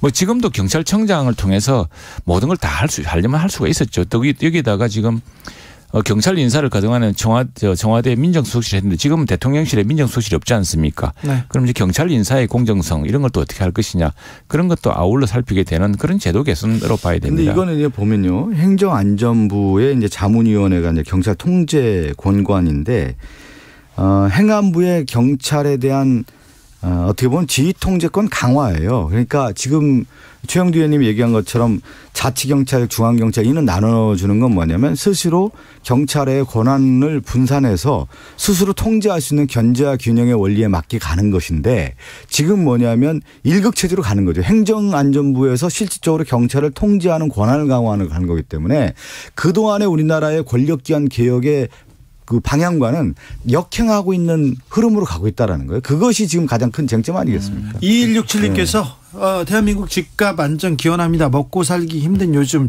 집값이 기가 막힙니다. 얘기하는데 정부가 오늘 임대차 시장 안정 대책 내놓았습니다. 어떻게 보시는지요, 박성준 의원님? 아니 이제 그 부동산 문제는 상당히 모든 정부에서 가장 어려운 문제 아니겠습니까? 그런데 이제 지금 이 임대차 문제 특히 이제 임차인들의 문제를 해결하기 위해서는 지금 이거는 아마 윤석열 정부에서도 가장 고민했던 것 중에는 뭐냐면 세계가 지금 고물가 고환율 또 하나가 뭐냐면 국내적으로 고금리 시대를 가고 있단 말이죠. 그 고금리 시대에 있기 때문에 우리가 보통 임차인이 됐든 집을 사는 사람들은 대출을 통해서 다 사고 있지 않습니까? 그런 가운데 어느 정도 이제 선제적 조치를 하고 있다라고 하는 부분은 좀 인정하는데 이 뭐냐면 이 부동산의 문제도 있지만 전체 경제 정책에 대한 방향과 더불어서 이 임차인 문제도 같이 나와야 되는 건데 부분적으로 지금 나오고 있다라는 거예요. 그것이 제가 볼 때는 경제 정책에서의 나쁜 시그널을 주고 있다. 윤석열 정부에서. 예, 이게 지금 우리가 왜 법사위가 그러면 1당과 2당이 법사위와 국회의장 안 녹아져야 되느냐. 이 중요한 대목입니다. 2년 전에 우리가 그렇게 당시에 이제 윤희숙 의원이 나 저도 임차인입니다라고 그렇게 국회에서 손을 벌벌 떨면서 정말 이렇게 강큰 정부는 처음 봤다고 이야기 절규하지 않았습니까? 윤희숙 의원은 임차인은 아니었죠. 임차인이자 본인도 집을 갖고 있는 사람이었죠. 네. 예, 다 그렇습니다. 저도 임차인이기도 하고 또 집이 있는 사람입니다. 그런데 최영두 그런데 아니 들어보십시오. 그 제일 중요한 문제가 아니고 지금 왜 집값이 불안하냐면은 그 2년이 돌아온 겁니다. 2년이. 지금 그동안은 우리 5%인가를 묶어놨지 않습니까? 그런데 이게 이제 그 의무 계약이 끝나면은 지금부터는 실질 상승분이 전세에 반영이 되는 겁니다. 네. 그래서 이게 굉장히 큰 전세 시장의 압박으로 오는 거거든요. 전반적으로는 이제 지난번에 우리 공급을 또 늘리고 또 그동안 이제 많이 죄어놨기 때문에 대출 규제도 늘리고 했기 때문에 집값을 그리고 기대 심리도 낮추고 해서 집값을 낮출 계기제에 왔는데 전세 시장이 대혼란에 오게 되었습니다. 그 2년 전에 했던 것이 이제 2년 그때 연장했던 분들이 있지 않습니까? 네. 이제는 더 이상 연장할 수가 없거든요. 그러다 보면 5% 규제에서 벗어나게 됩니다. 그래서 이번에 핵심 뭐냐면은 버팀목 전세 대출의 보증금을 이렇게 대출 한도를 확 늘려줍니다. 네네. 왜냐하면 그 피해자들을 복구하기 위한 것이고요. 그래서 또 하나 시장에서 좀 임대인이 자발적으로 너무 폭등을 안 시키면은 거기에 다른 실거주 인증이라든가 해서 세제 혜택을 주겠다는 그런 시장의 유화책입니다. 이게 2년 전에 우리 민주당은 그때는 이건 옳고 이렇게 해야 집값이 잡힌다는 그런 올곧은 생각 하나만으로 밀어붙였겠지만 그 후유증이 얼마나 시장에서 컸습니까? 그 후유증을 지금 진정시키기 위한 아주 불가피한 대책입니다. 지금 보면 이제 정부에서 착한 임대인, 상생 임대인에게 대한 지원책 아니겠습니까? 이번에 발표한 것들을 보면 그만큼 이제 부동산 시장에 대한 어려움들이 나타난 거고 정부가 그렇게 발표하는 것이죠. 지금 보면요. 알겠습니다.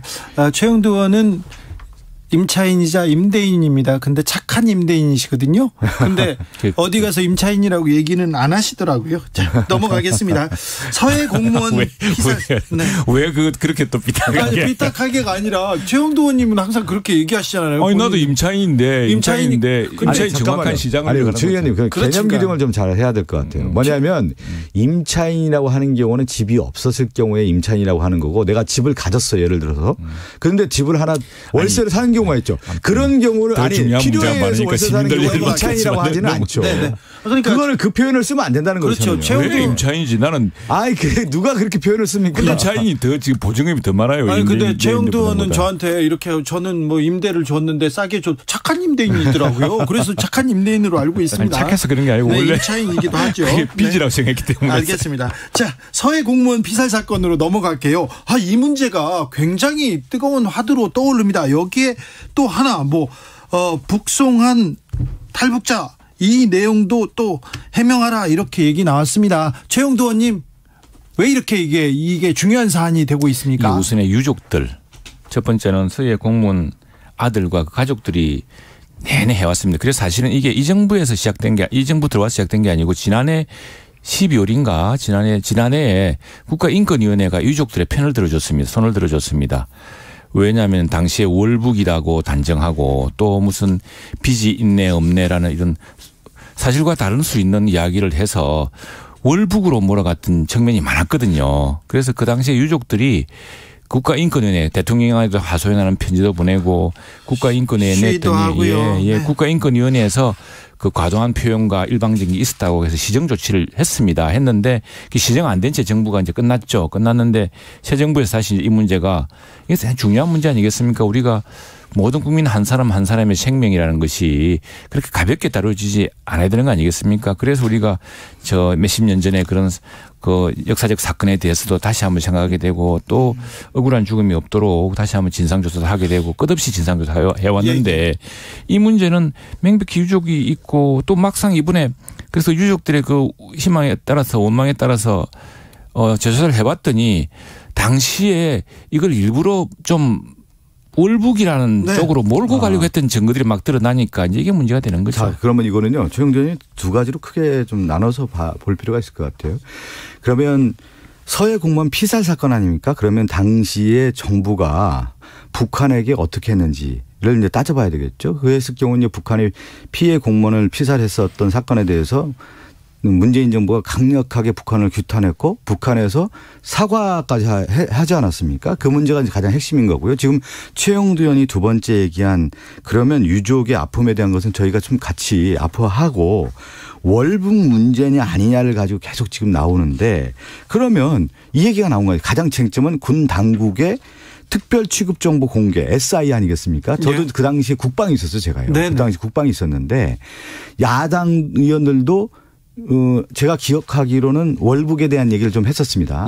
근데 그 당시 이제 이것이 월북이냐 아니냐는 쟁점이 아니었어요. 왜 그러냐면 북한에 의해서 사격을 한 문제가 가장 큰 쟁점이기 때문에 우리 정부가 항의를 하고 거기에 대한 북한의 사과 발언까지 했던 문제였기 때문에 그랬는데 이제 유족들이 이제 월북에 대한 문제를 이제 거론하다 보니까 그러면 그 당시에 특별 취급 정보를 공개를 해서 오히려 이 문제를 말끔하게 국민의 뭐라고 할까요? 좀 알 권리라고 할까요? 많은 국민들이 좀 알고 싶어하는 부분들이 있지 않습니까? 진상규명, 사실이 뭔지에 대한 것을 알고 싶어하는 부분이 있기 때문에 그래서 민주당은 그렇다고 하면 여야가 합의를 해서 이 취급정보 공개와 관련된 부분을 일정 부분을 공개를 하는 것이 마땅하다고 하면 우리가 하겠다라고 하는 겁니다. 그런데 지금 국민의힘이죠. 지금의 여당은 이 문제를 오히려 월북의 프레임으로 가면서 실질적으로 정보 공개를 하지 않는 쪽으로 좀 가고 있는 모습이 저는 왜 이렇게 가고 있는지는 모르겠어요. 최영도 의원님? 그렇지 않습니다. 그건 민주당 지도부가 이 문제에 대해서 민생이 중요하지 그게 월북이 뭐가 중요하냐라고 말했던 데서 이게 오히려 더 화근을 키운 측면이 있어요. 사실은. 그래서 오늘 아침에 한겨레 신문 사설을 봐도 유가족들의 아픔을 외면해서는 안 된다라는 사설 대목도 나오는데 이건 이제 해법이 있겠죠. 우선에 비공개 문제라면은 우리가 정보위에서 하듯이 그렇죠. 여야 의원들이 그럼 군사 정보를 한번 보자 당시에 어떻게 했던 것인지 보면 되는 것이고 그렇게 해서 하면 되는 건데 지금에서 이 문제를 가지고 지금 조사 결과 검찰 경찰 어딥니까 해경하고 해보니까 당시에 굳이 그걸 월북으로 여러 가지 월북 정황과 맞지 않는데 월북으로 이렇게 예단하려고 했던 여러 것이 있어서 그걸 이제 잘못됐다고 이야기하고 있지 않습니까?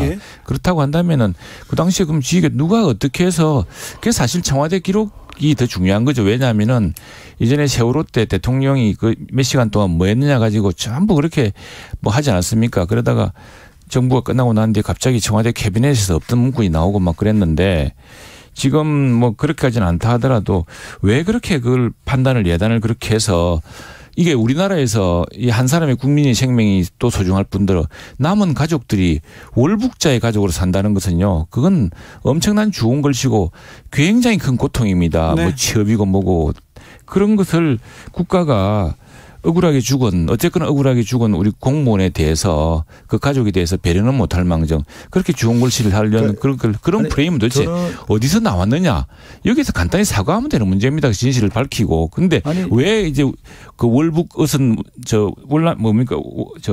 당시에 표류했던 어선인가요? 어선이 이 기순 의사를 밝혔는데 다시 납북을 그냥 그대로 북송을 했습니다. 네. 북송했는데 그런 분들이 여기서 기순 의사를 밝혔는데 북송되면은 그분들의 운명이 어떻게 됐을지 다 짐작할 수 있는 거 아니겠습니까? 그와 맞물렸다는 것을 보는 거죠. 유족의 아픔에 대한 것은 우리가 같이 아파하고 특히 우리나라 국민이 이렇게 피살 사건에 대한 부분이 있다고 하면 강력하게 다시 이제 해야 되는 건데 만약에 이제 지금 얘기한 것처럼 월북에 대한 문제를 계속 지금 거론하는데 그럼 진상규명 당연히 해야 되는 거고 또 하나가 뭐냐면 지금 국힘 쪽에서 지금 윤석열 정부에서 얘기하는 건 뭐냐면 월북이라는 프레임으로 오히려 그 당시 문재인 정부의 대북 문제에 대한 인식이 오히려 북한에 대해서 굴종했다. 이 프레임으로 좀 가려고 하는 거 아니냐라고 하는 시각도 분명히 있단 말이죠. 예. 그래서 오히려 지금 진상규명을 통해서 특별정보 취급 같은 경우는 정보위원회에서 공개를 해서 보고 나서 말끔하게 우리가 씻어버리자는 거 아니겠어요? 그렇죠. 진상규명 사실은 깔끔하게 하면 되는 거 아니겠습니까? 확인이 우선입니다. 자 넘어가겠습니다. 넘어가는 건가요? 자, 진상규명 하면 드러나겠죠. 드러나는데 그걸 자꾸 월북이라고 무슨 근거로 월북이라고 해서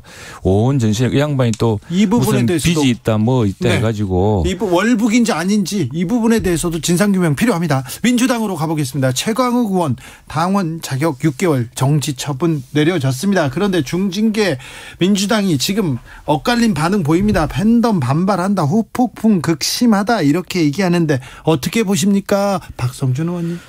저는 진짜 이거 답변하기 정말 어렵네요. 어려워서 물어본 거예요. 진짜 어려워요. 네. 왜 그러냐면 이제 윤리위원회에서 결정한 부분을 지금 제가 이 방송에서 나와서 어떻다 얘기하는 것 자체가 참 그러면 그렇고. 또 기사가 되죠. 네. 그리고 이제 보통 이 얘기를 좀 드려야 될 것 같아요. 전반적으로 대선 패배한 정당의 모든 문제 처리가 난맥이거든요. 오히려 참 어려운 문제예요. 뭐를 해도 안 되고 뭘 해도 답도 없고 그런 가운데 이제 최강욱 의원 문제에 대한 윤리가 나온 것 같습니다. 그래서 바라보는 시각이 너무 다양하고 어려운 거죠. 네. 최영도 의원님 어렵답니다. 그건 민주당 내부 문제도 많이 지체되었죠. 여기에 대해서는 뭐 여러 가지로. 그건 뭐 더욱이 지금 이게 누구는 뭐 이게 동영상인 줄 알았더니 동영상이 없어서 사실 확인이 어려운 듯이 이야기하는 분도 계신 모양이던데 당시에 회의에 참석했던 민주당 이게 그냥 불거진 게 아니고 네네. 민주당에 참석했던 민주당 보좌진들이 이럴 수 있느냐라고 당에 제소한 지 지금 몇 개월째입니까 이게. 예. 알겠습니다. 네. 국민의힘 어려운 문제로 가보겠습니다. 네. 이준석 대표의 성상납 의혹 관련해서 윤리위원회가 내일 열립니다. 이거 어떻게 됩니까? 최영도 의원님? 내일 이제 대표가 출석해서 소명을 하겠죠. 예. 이준석 대표는 나가겠다고 했는데 어디로 나오라는 얘기가 없대요. 그건 이제 윤리위에서 네. 뭐 출석이 필요하면 출석이 필요하니까 이렇게 오라고 할 테고 네. 그건 뭐 어차피 밝히지 않은 문제고 저는 뭐 어쨌든 이준석 당대표가 지난 대통령 선거와 지방선거에서 당대표로서 두 분의 선거를 승리로 이끈 사실은 사실입니다. 사실이지만 그럼에도 불구하고 이게 한 시민단체가 이제 의혹을 당윤리위원회에 제소한 겁니다. 우리는 당내에서 이게 문제된 게 아니고 그리고 또 한 유튜브가 뭐 이 문제를 했던 이야기인데 그게 사실이 만약 그렇다면 엄청난 사건이겠죠. 이게 가만히 있었겠습니까? 그리고 그게 10년 전에 있다 하더라도 10년 전에 이미 그런 문제로 검찰 조사까지 있었다는데 그냥 넘어갔었겠습니까? 그때만 해도 그 상당히 촉망받는 젊은 정치인이었는데 그런데 이제 이 문제는 그게 아니고 대선 과정에서 아마 다시 한번 그 유튜브에서 다시 문제가 제기된 거 아닙니까? 네. 이걸 갖다가 입막음 하려고 했다 뭐 이런 이야기인데 그 이제 내일 소명이 들어봐야겠죠. 근데 사안 자체는 이게 문제가 이제 성상납이 있으냐 이런 문제가 아닙니다. 쟁점이. 예. 지금 우리 이양희 위원장이 이야기하는 것은 그 당직자로서의 처신이 그런 무슨 소문 협박하는 사람한테 그렇게 해석하는 게 맞느냐. 예. 근데 그게 이제 여기서 또 규명돼야 될 것은 그러면 그 실제로 누가 그렇게 만났느냐. 예. 근데 이제 당시 정황을 보자면은 그 누군가가 대선 앞두고 제대로 사실 규명이 안 되는 문제를 가지고서 계속 소문을 만들고 이렇게 하니까 이게 대선에 큰 영향을 줄 사안이 됐잖아요. 그래서 그 문제를 가지고서 이제 이야기를 해보려고 당대표 측근이 누가 갔던 모양인데 이제 그런 문제 가지고 적절한 처신이었느냐. 네.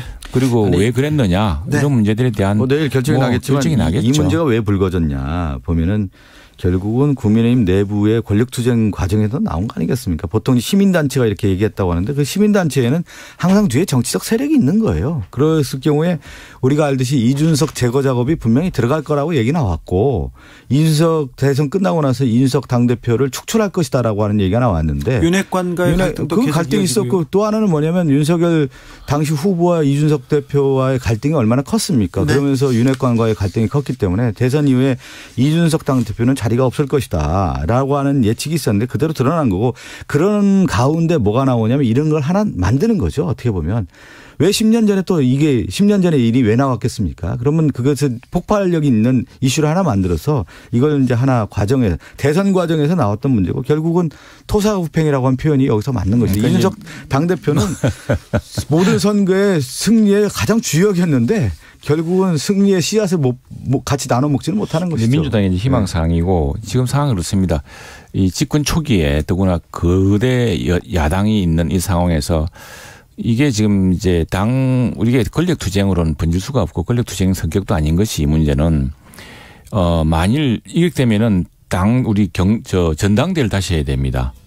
근데 전당대회가 네, 그렇죠. 이게 엄청난 블랙홀이거든요. 네. 그 집권 초기에 소수 여당의 그 더구나 대통령이 뭔가 일을 하는데 국내의 모든 악재란 다 이덮친 상황에서 네. 당 전체가 새로운 권력, 그 당내 권력을 위한 몰입한다? 그 누구도 바라지 않은 상황입니다. 누구도 바라지 않는데 윤핵관들과 지금 이준석의 갈등 굉장히 좀 첨예합니다. 그거는 뭐 그렇게 첨예한 것 같지는 않고요. 네. 이미 제거 작업에 들어갔다고 봤어요. 최영두, 박성준 두 분 감사합니다. 오늘 감사합니다. 이야기 다 안 들어주고. 네. 천공스승 얘기 못했네요.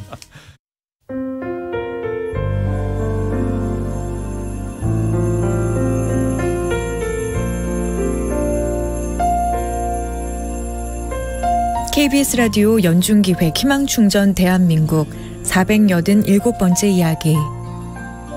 안녕하세요. 아나운서 이현주입니다. 9살 효주는 가끔씩 엄마에게 이런 말을 합니다. 하늘나라에서는 아빠가 아프지 않고 행복했으면 좋겠어. 2년 전 안타까운 사고로 사랑하는 아빠를 떠나보냈던 효주. 혹시나 엄마가 힘들어할까봐 평소엔 항상 밝은 모습을 보여줍니다. 1살 터울의 여동생도 살뜰히 챙기는데요. 엄마는 너무 일찍 철이 들어버린 효주가 안쓰럽게 느껴집니다. 좋아하는 그림이라도 마음껏 배울 수 있게 미술학원에 보내주고 싶은데 그럴 수 없는 형편에 미안한 마음만 늘어갑니다. 효준의 가족이 더 이상의 아픔 없이 행복한 일상을 마주할 수 있도록 여러분이 따뜻한 힘을 모아주세요. 여러분의 따뜻한 손길이 희망의 빛이 됩니다. ARS 060-700-1580 060-700-1580 한 통화 3,000원으로 희망을 선물해주세요. KBS 라디오 연중기획 희망충전 대한민국은 초록우산 어린이재단, 인탑스 주식회사 그리고 청취자 여러분과 함께합니다. ARS 060-700-1580 한 통화 3,000원입니다.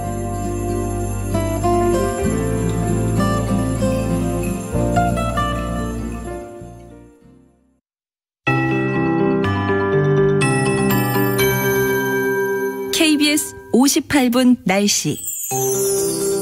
올해 들어 가장 더운 날이었습니다. 내륙을 중심으로 폭염특보가 발효 중인 가운데 오늘 낮 기온이 33도 안팎까지 오른 곳이 많았고요. 특히 경상남북도는 35도를 넘어선 곳도 있었습니다. 대전의 경우 오늘 낮 최고 기온이 35.7도까지 오르며 6월 기온으로는 기상관측 이래 가장 높은 최고 극값을 경신하기도 했습니다. 내일도 폭염이 이어지면서 한낮 기온이 서울 30도, 대전 32도, 광주 33도, 대구 35도까지 오를 전망이고요. 높은 습도로 인해 체감 온도는 더 오를 것으로 예상됩니다. 또 밤사이 일부 동해안 지역에는 열대야가 나타나는 곳도 있을 것으로 예상돼 건강관리에 각별히 주의를 하셔야겠습니다. 오늘 전국이 대체로 맑겠지만 대기가 불안정한 전북 지역을 중심으로 소나기가 오는 곳이 있겠습니다. 천둥, 번개를 동반해 5에서 40mm 정도의 소나기가 내리겠고요.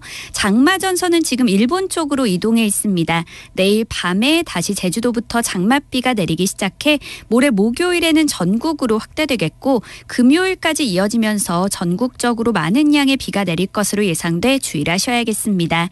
현재 서울의 기온은 30.9도, 습도는 56%입니다. KBS 58분 날씨 송소진입니다.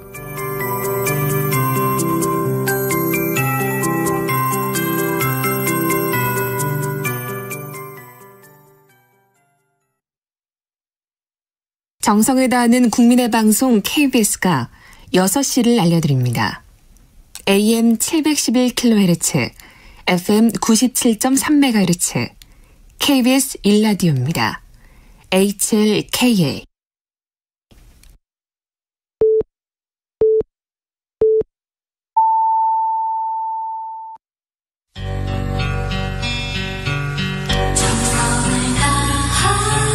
정성을 다하는 국민의 방송 KBS 주진우 라이브. 그냥 그렇다고요. 이 시각 라디오 정보센터 뉴스입니다. 첫 한국형 발사체 누리호가 2차 발사에 성공했습니다. 과기부는 누리호 발사 성공을 통해 우리나라가 독자적인 우주 운송 능력을 확보했고 자주적인 국가 우주개발 역량을 갖추게 됐다고 평가했습니다. 앞으로 전셋값을 5% 이내로 인상하는 상생 임대인은 양도소득세 비과세 혜택을 받기 위한 2년 실거주 요건을 채우지 않아도 됩니다. 이와 함께 일정 요건을 갖춘 무주택 세입자라면 최고 15%까지 월세 세액공제를 받을 수 있습니다. 정부는 오늘 이 같은 내용이 담긴 임대차 시장 안정 방안을 발표했습니다. 한국은행은 최근 상황을 고려할 때 올해 소비자 물가 상승률이 지난주 기획재정부가 수정 전망치로 내놓은 4.7%를 넘어설 가능성도 있다고 밝혔습니다. 한국은행은 특히 이번 달 소비자 물가 상승률은 지난달 소비자 물가 상승률 5.4%보다 더 높아질 것으로 예상했습니다. 방역당국이 하반기 재유행 대비에 예방접종 전략이 중요하다고 강조했습니다. 방역당국은 국내 방역 상황과 국내외 연구 결과 등을 고려해 올 하반기 4차 접종을 전 국민으로 확대할지 여부를 검토하고 있다고 밝혔습니다. 지금까지 라디오 정보센터 조진주였습니다.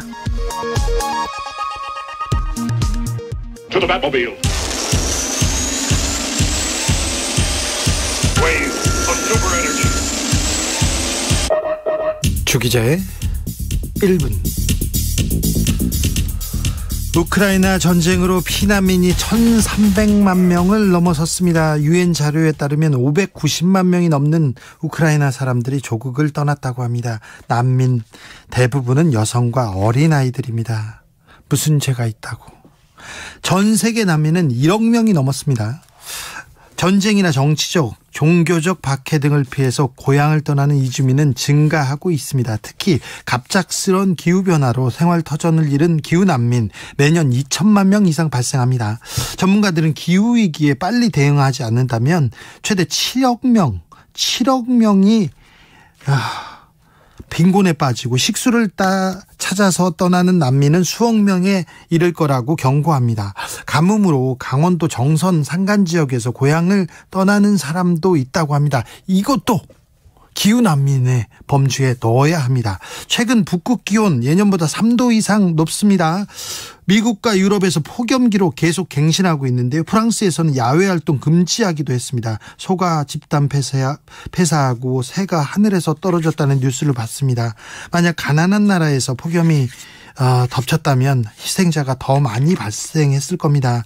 그런데요, 우크라이나 전쟁 여파로 독일에서도 석탄 사용 늘리겠다고 합니다. 늘어난 화석 연료가 지구를 다시 덮이지 않을까 걱정이 됩니다. 난민, 우리나라는 뭐 보이지 않으니까요. 먼 나라 이야기겠지. 그렇지만도 않습니다. 우리나라 난민 인정률은 1%에 불과해서 그렇지 먼 나라 얘기도 아니에요. 우리나라에서도 우크라이나 전쟁을 피해온 고려인 난민이 1,200명가량 있고요. 주로 친척이나 지인 도움으로 지내고 있는데 생계에 어려움을 겪고 있다고 합니다.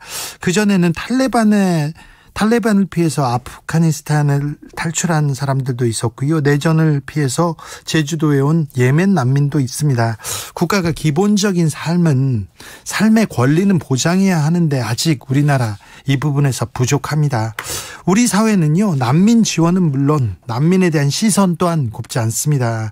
테러리스트가 섞여 있다, 일자리를 빼앗는다, 세금 축낸다, 대부분 무지에서 오는 편견들입니다. 심지어 난민을 돕자는 사람들에게까지 돌을 던지는 형편입니다. 이러한 사회적 편견은 반드시 깨트려야 합니다. 우크라이나 난민에 대한 유럽 시민들이 보여준 자세를 보면 고개를 숙이게 만듭니다. 국경이나 기차역에서 난민을 따뜻하게 맞아주고 안아주고 그리고 자발적으로 난민에게 집과 먹을 것을 나눠주기도 하는데 많이 배우고 감동했습니다. 어제 6월 20일이 세계 난민의 날이었습니다. 불과 수십 년 전에 우리 선조들이 식민 지배와 전쟁을 피해서 외국을 떠돌던 난민이었다는 거 명심해야 합니다. 그리고 고민을 시작해야 합니다. 고통받는 난민들이 일상을 회복할 수 있도록 우리는 무엇을 해야 할까요? 지금까지 주 기자의 1분이었습니다. 존 레논, Love.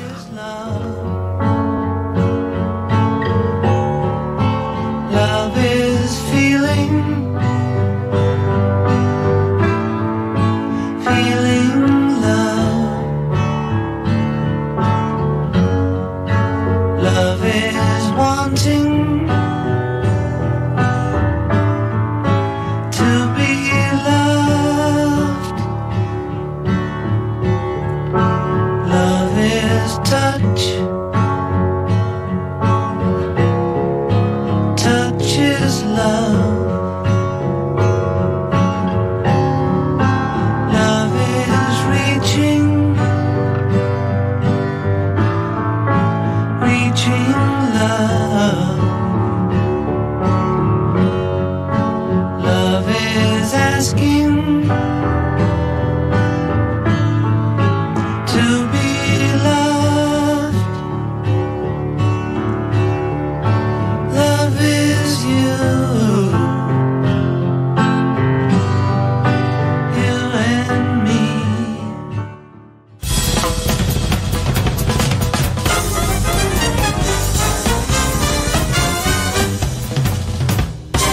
훅 인터뷰. 모두를 위한, 모두를 향한, 모두의 궁금증 훅 인터뷰. 눈에는 눈, 이에는 이, 집회에는 집회. 시작은 문재인 전 대통령 양산 사저 앞 집회였습니다. 그런데 집회가 한 달째 이어지자 이번에는 맞불 작전. 서초동 윤석열 대통령 자택 앞에서 양산 시 소리 들립니다. 맞불 집회 열리고 있습니다. 여야 대결 구도는 끝이 없습니다. 국회는 지금 계속해서 공전 중이고요. 정치적 해결김이 보이지 않습니다. 어떻게 풀어야 할까요? 그래서 다 이것저것 물어보겠습니다. 조원진 우리공화당 대표, 안녕하세요. 잘 지내시는지요, 대표님? 잘 지내고 있습니다. 네. 네. 젊어지셨어요? 처음으로 염색도 좀 해보고. 네. 아니에요. 얼굴빛이 달라지셨는데요. 착해졌는가? 네, 좋아지시는 것 같은데요. 자, 태극기 집회를 몇 년 동안 주도하셨으니까 우리나라 최고의 집회 전문가이기도 합니다. 그래서 제가 이것부터 물어볼게요. 문재인 전 대통령 양산 사저 앞에서 벌어지는 보수 유튜버들의 집회 시 어떻게 보십니까? 아무튼 그분들이 할 얘기가 많겠다. 이제 언론 방송에는 뭐 몇몇 분들의 발언들이 나오지만 네. 한편으로 코로나 희생자들도 그 계시거든요. 유가족들도. 근데 그분들이 할 얘기가 있다. 그거는 뭐 인정을 하고 하나는 이제 그 말하는 그렇게 하는 방법에서 우리 공화당이 근 6년 가까이 네. 이번에 보니까 227차 네. 집회를 했거든요. 네. 근데 아무튼 조금 의사 표현을 하는 거 다 좋다. 단지 하나 정오. 네. 정오라는 게 뭐 체제에 대한 투쟁 뭐 이런 거는 있지만은 반대 비판은 할 수 있지만 증오는 전달 방법은 네. 조금 바꾸는 게 안 좋으냐. 그러니까 뭐 반대 집회 한다고 서울의 소리가 또 난리하고 네. 반대 집회 하대. 그래서 그러니까요. 서울의 소리 김건희 여사 녹취 갖는 이명수 기자가 네. 전화 몇 번 왔어. 근데 네. 사실 별로 안 좋아해가지고 예. 전화를 안 받았는데 박근혜 대통령 사저로 온다 그래서 예. 그래서 내가 전화를 받아서 아니 박근혜 대통령 사저를 왜 오냐. 네. 그분 지금 아파가지고 네. 건강회복하기도 그래서 힘들다. 지금 조원진 대표가 못 오게 막았다면서요, 거기는. 나 그거 오지 마라. 네. 그거 오면 우리 공화당이 가만히 설 수 있냐. 네. 근데 그럼 또 맞불 집회야 합니까? 뭐 새로 보면은 우리 공화당이 훨씬 클 텐데 네. 거기보다는 뭐 윤석열 문재인 전 대통령 양산 사저에 있는 분들 별로 박근혜 대통령 좋아하는 분들 별로 없는데 왜 맞불 집회를 박근혜 대통령 달성 사저로 오냐. 예. 그거는 뭐 우리 공화당이 그냥 가만히 설 수 없다. 예. 뭐 그 정도 얘기한 거예요. 그랬더니 윤석열 대통령 사저 앞으로 갔군요. 근데 아무튼 뭐 방송에서 오보를 막 날리더라고. 아, 네. 내가 뭐 양산 글로 가라고 사저 그 집회하는 분들이며 표륜 집단이도 뭐 정치 깡패다 이런 얘기한 적 없거든. 네. 근데 윤석열 대통령 사저로 가라 소리 하는 것도 아니고 네. 본인들이 알겠습니다. 박근혜 대통령 사저 앞은 막으신 거는 맞네요. 그리고 아니 오면은 우리 공화당이 네. 아무튼 그렇게 가만히 있지는 못한다. 아무튼 자 경고를 한 거지. 알겠습니다. 태극기 또 서울의 소리가 뭐 내가 막는다고 막아지겠어요? 근데 저 양산 사저 앞에 집회 뭐 비판 뭐 시위 집회 표현의 자유 다 좋은데 극성스럽고 욕설하고 이렇게 증오하고 이 부분은 잘못됐지 않습니까? 그런데 이제 하나는 그거를 법적으로 뭐 이렇게 만들어서 한다는데 예. 그래 하면은 다른 부작용이 또 생겨요. 예. 그래서 법을 만드는 부분은 상당히 신중해야 된다. 네. 예를 들어서 뭐 사저 앞에 무슨 집회 이런 부분은 단지 하나 방법은 뭐 우리 공화당이 그렇게 집회해도 뭐 경찰들한테 욕이나 먹고 뭐 그래 했지 뭐 방법은 달라요. 그런데 투쟁은 우리가 가장 강하게 가장 했잖아요. 강하게 하죠. 그래서 그분들도 네. 저는 뭐 그 시위하는 것이 나쁘다 이런 표현은 하지 않습니다. 단지 하나 우리가 워낙 그분들 생각이 그럴 게 우리도 워낙 많이 당했다. 그 당시에 네. 촛불 당시에 네. 단두대가 나타나고 그다음에 뭐 여러 가지 형틀이 나타나고 이런 시위들이 있었잖아요. 예. 뭐 그런 부분을 따지고 보면은 왼쪽에 있는 분들도 조금 뭐 그냥 넘어가줘야 된다는 입장이 있어요. 아니 그런데 그 판단은 국민이 하는 거예요. 아니 자 집회 우리나라 최고의 집회 전문가한테 제가 다시 한번 물어보겠습니다. 왜 이렇게 유해지셨어요? 부드러워지셨어요? 유해졌지. 자 양선 사저 앞에 이렇게 확성기를 틀고 욕설을 이렇게 하고 그러면 선의의 피해자들 정신병원에 가고 아니 뭐 정신과 치료를 받고 뭐 잠을 못 자고 이렇게 호소하지 않습니까? 그건 좀 막아주셔야죠. 촛불 때문에 정신병원이 아니라 돌아가신 분도 많다니까. 그래서 그런 부분을 역지사지로 보면은 제가 양산사저의 집회 형태, 네. 그 시위 형태는 뭐 옳다고는 얘기 안 해요. 네. 단지 하나 역지사지의 상황으로 보면은 이해가 된다. 그래서 맞불 집회 언제까지 하는지 저 좀 보려고 그래요. 네. 아니 그런데 정치인들이 또 어른이라는 분들이 이런 그 갈등들은 막아줘야 될 거 아닙니까? 정치하는 사람들 요즘 뭐 저는 정치에 좀 떠나 있고 정치하는 사람들 되게 많던데. 아니 우리 공화당 대표인데 박수 치고 있던데 요새. 누구요? 속으로는 국민의힘 사람들 속으로 박수 치는 거 아닌가? 그런데요 대통령이면 좀 자제해달라 이렇게 얘기하는 거 맞지 않습니까? 그거는 윤석열 대통령이 말을 좀 실수했더라고. 네. 그 말은 주로 굳이 할 필요가 없는데. 네, 양산사저에 뭐 대해서 집회 얘기를 하고 예, 뭐 법대로 그거는 그래 표현하는 것은 안 맞죠. 사실은 뭐 헌법적의 집회 결사의 자유가 있지만은 네. 방법에 있어서는 좀 국민들 들이 이해할 수 있는 방법을 해달라 이 정도로 했으면은 네. 좀 나았을 텐데 그것 때문에 서초동 간 거 아닌가요? 네네. 내 때문에 간 게 아니고. 알겠습니다. 네. 정진규님께서 많이 여유롭고 부드러워지신 듯. 네, 다 느끼고 있습니다. 다 느끼고 있어요. 성명식님께서 서울의 소리 유튜브는 없어졌던데요. 이렇게 또 얘기하는데, 네, 서울의 소리도 이렇게 정지 먹었죠, 그게? 정지 먹은 것 같습니다. 그런데 좀 신기한 게 윤석열 대통령 앞으로 간 서울의 소리는 바로 유튜브가 정지되고 양산사지 앞에서 계속 집회하고 있는 그 유튜브는 그냥 살아있고 요새 민주당이 문파 이파 싸움 때문에 정신이 없는 것 같아. 민주당이 부족해서 그렇습니까? 그렇지. 네.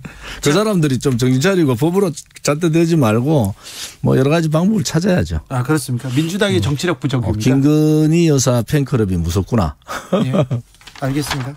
자, 대한민국 최고의 집회 전문가 태극기 집회는 이제는 안 하시죠? 6월 25일 날 네. 6.25 72년 네.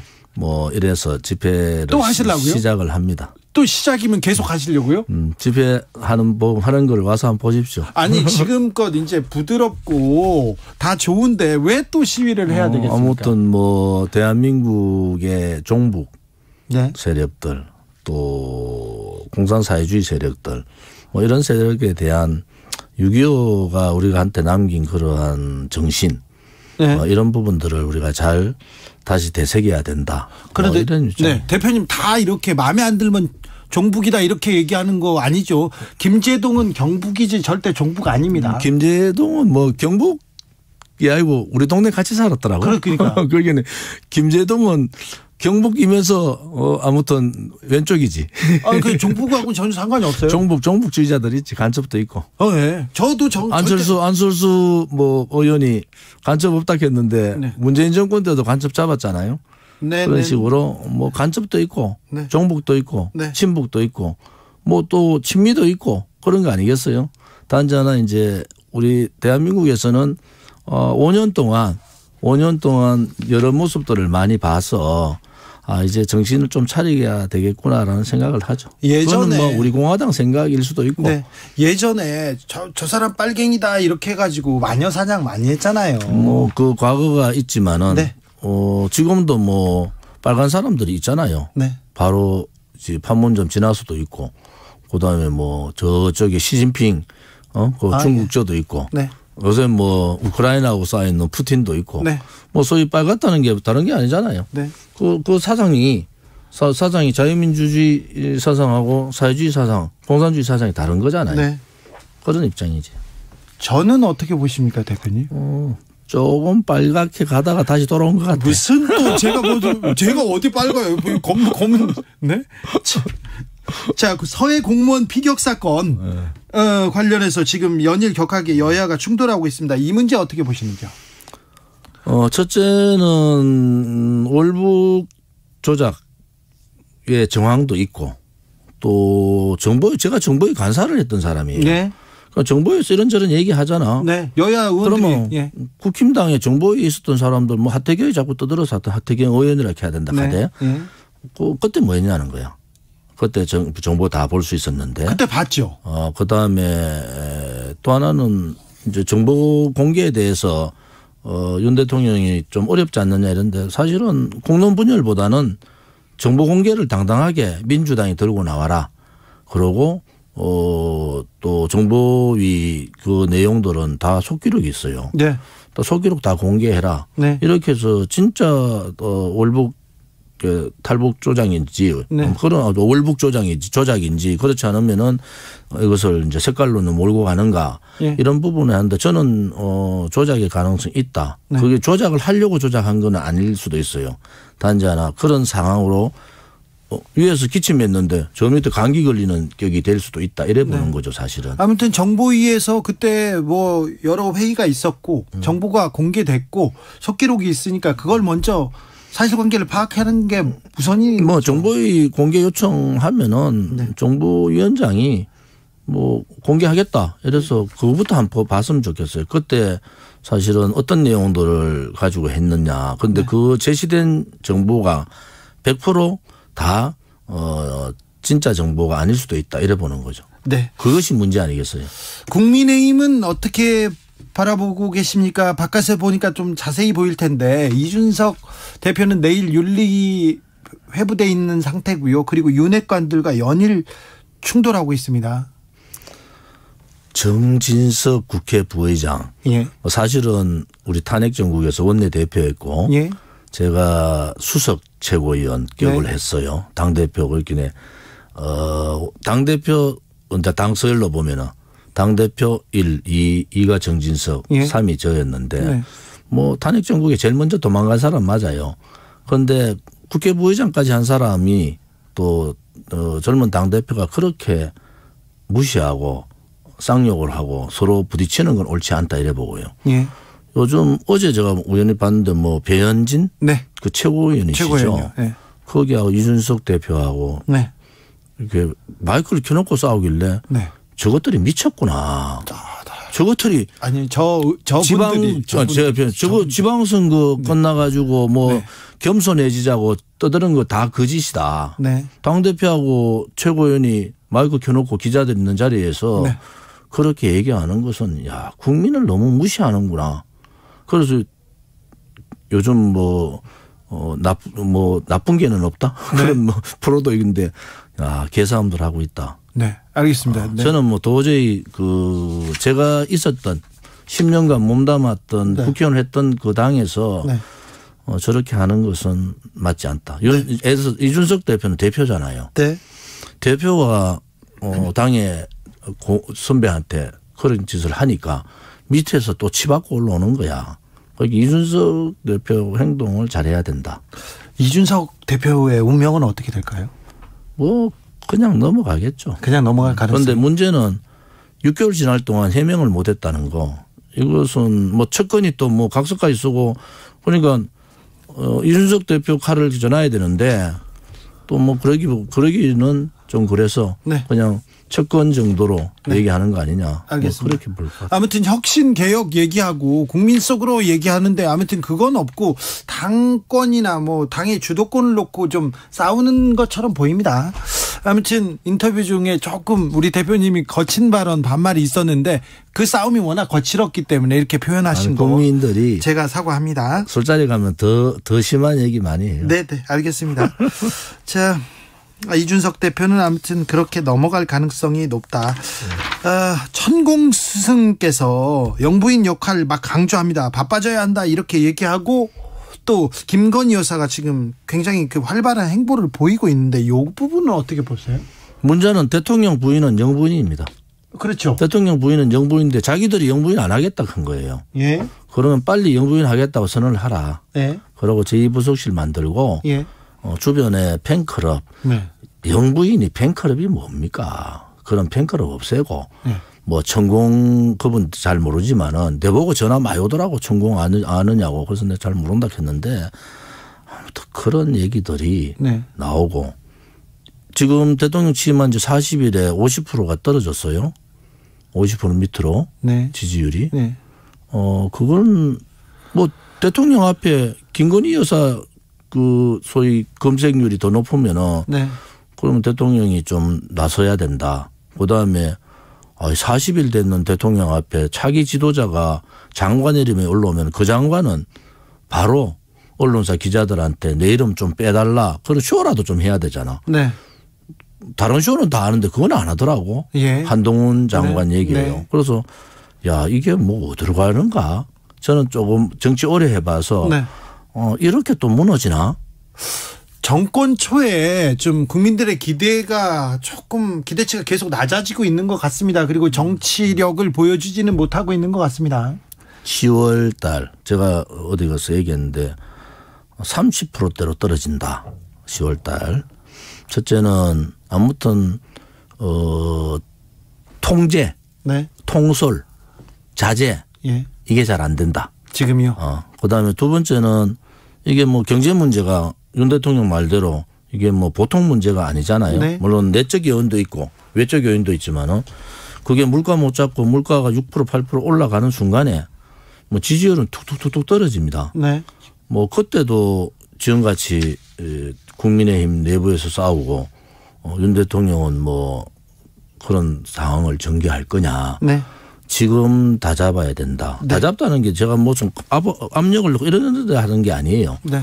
처음 국정운영 기조 방향을 다시 다 잡고 가라. 네. 그리고 대통령 되기 전에 공약했던 거 있잖아요. 예. 제2부속실 문제 안 되는 거는 안 되잖아요. 네. 그러면 빨리 사과하고 전환시키는 게 맞다. 예. 그것이 빠르면 빠를수록 좋다 이래 보는 거죠. 알겠습니다. 아까 대표님께서 윤석열 대통령 지지율이 취임 후 50% 미만 기록했다고 말씀하셨는데요. 한국갤럽이 지난 14일에서 16일 조사한 결과입니다. 응답은 49%로 집계됐는데 자세한 사항은 중앙선거 여론조사 심의위원회 홈페이지 참고하시면 됩니다. 여기는 KBS고 공정, 신뢰 이게 중요해가지고 말씀드렸습니다. 대표님, 박근혜 전 대통령 건강은 어떻습니까? 저도 뭐 이영하 변호사 통해서만 듣지만 아무튼 어떤 정치인도 네. 뭐 서로 연락을 안 하고 계시니까 인사도 잘 안 받습니까? 아니 뭐 누굴 만나 인사를 받죠. 만나지 않습니까? 그러니까 가끔 이제 나오셔서 산보하시고 예. 집안에서 그러니까 저는 뭐 빨리 이 건강 회복을 하셔서 네. 뭐 어떻게 하실 건지 네. 그 부분에 대해서 좀 고민을 하고 계실 것 같아요. 네. 그래서 뭐 저희들은 기다리고 있습니다. 네. 박근혜 전 대통령이 유영하 변호사를 위해서는 정치적 발언도 하고 좀 나서시기도 했잖아요. 그거는 뭐 그분 뜻이니까. 네. 그분 뜻인데 대구에서 박근혜 전 대통령의 영향력이 국민의힘보다 조금 별로 네. 뭐 그런 거 아닙니까? 그런 여러 가지 상황들이 다시 또 전개되겠죠. 뭐 국민의힘이 뭐 대구에서 국민의힘은 절대적이죠. 영향력이 아니고. 그렇죠. 호남에서 민주당이 절대적이듯이 네. 이 양당이 너무 절대적이라서 지금의 현 상황 국회를 25일간 문 닫아놓는 사람들이 어디 있습니까? 네. 지금 나라가 지금 경제가 완전히 무너지고 있는 상황인데 예. 그래서 양당제도 예. 뭐 그런 부분에 있어서 피해가 예. 선택했던 국민들이 네. 그 피해를 직접적으로 이제 보고 있다. 저는 그래서 우리나라 정치체계 그런 그 양당제도의 그런 고착화도 좀 탈피해야 된다. 네. 그것이 국민을 위한 길이다. 이래 보는 거죠. 네, 중요한 지적해 주셨습니다. 대표님, 태극기 집회 6월 25일부터 하신다고요? 네. 어디에서 하신다고요? 아무튼 꼭 하셔야 되겠어요? 2월 25일은 6.25. 네. 6.25 72년 이래서 이제 하고 대표님. 뭐 매주 저희들이 집회하던 거는 안 할 거예요. 네. 그래서 뭐 한 달에 한 번. 이제 그만하세요. 많이 근데 하셨잖아요. 하라는 분도 많더라고. 아니 그래요. 아무튼 그리고 양 사저 앞에서 이렇게 갈등 보이고 첨예하고 있는 거 이런 것도 좀 알려주세요. 우리 공화당이 집회 안 하니까 이상한 분들이 그렇게 하니까 어떡하노. 다 내가 볼 때는 뭐 서울의 소리나 이분들도 맞불 집회 하는데 그거 별로 안 좋은데. 네, 그러니까 좀 그런 맞불 집회 이렇게 눈에는 눈 이에는 이 이건 좀 우리 집회 와서 좀 보라 그럴게요. 막아주세요. 저는 거기 가면 맨날 멱살 잡혀요. 그렇잖아요. 진짜로. 네. 요즘 뭐 많이 변화돼가지고. 전 취재하고 지나가는데도 막 잡혔어요. 괜찮아요. 좀 한번 오세요. 우리 공화당 당원분들 너무 부드러워져서. 네. 여기까지 듣겠습니다. 부드러워진 조원진 우리 공화당 대표 만나봤습니다. 고맙습니다. 정치 피로, 사건 사고로 인한 피로, 고달픈 일상에서 오는 피로. 오늘 시사하셨습니까? 경험해보세요. 들은 날과 안 들은 날의 차이. 여러분의 피로를 날려줄 저녁 한 끼 시사. 추진우 라이브.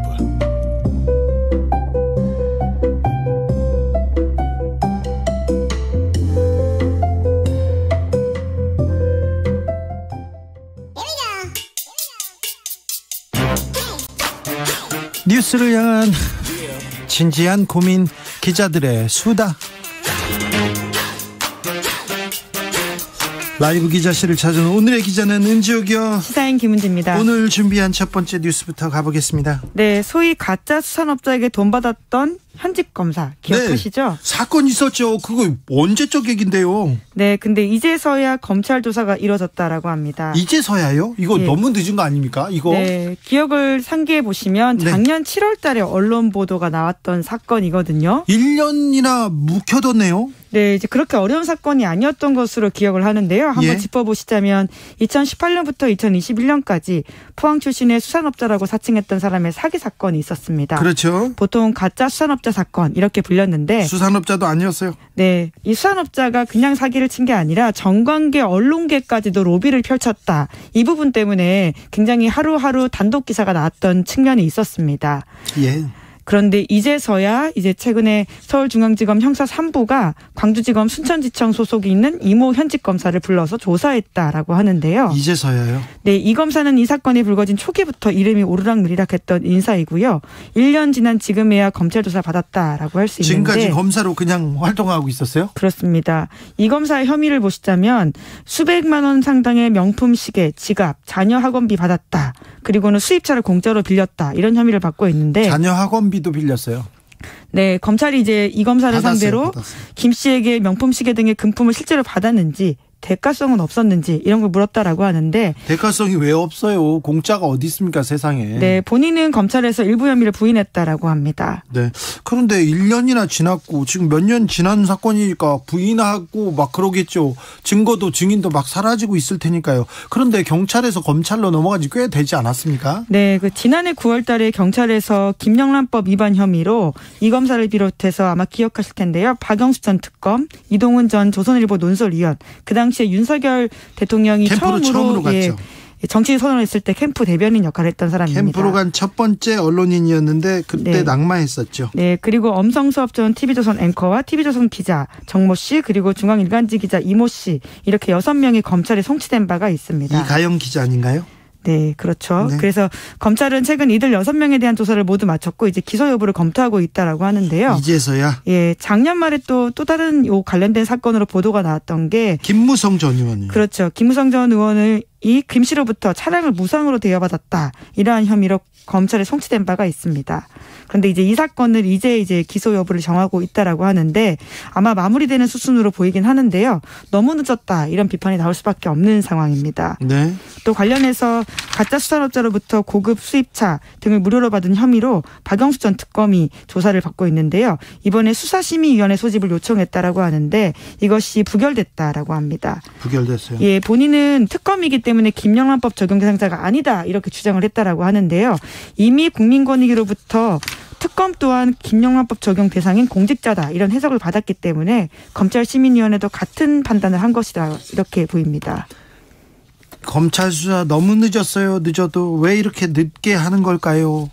혹시 검사가 끼어서 권력자들이 끼어서 그런 건 아닌지 조금 의구심을 가져보고 있습니다. 네, 잘 지켜보겠습니다. 다음 뉴스로 가볼까요? 네, 행정안전부의 경찰국 설치가 논란이 되고 있습니다. 그렇죠. 네, 오늘 오후에 발표된 내용인데요. 그러니까 31년 만에 경찰국이 부활한다 이런 식의 보도들이 나오고 있습니다.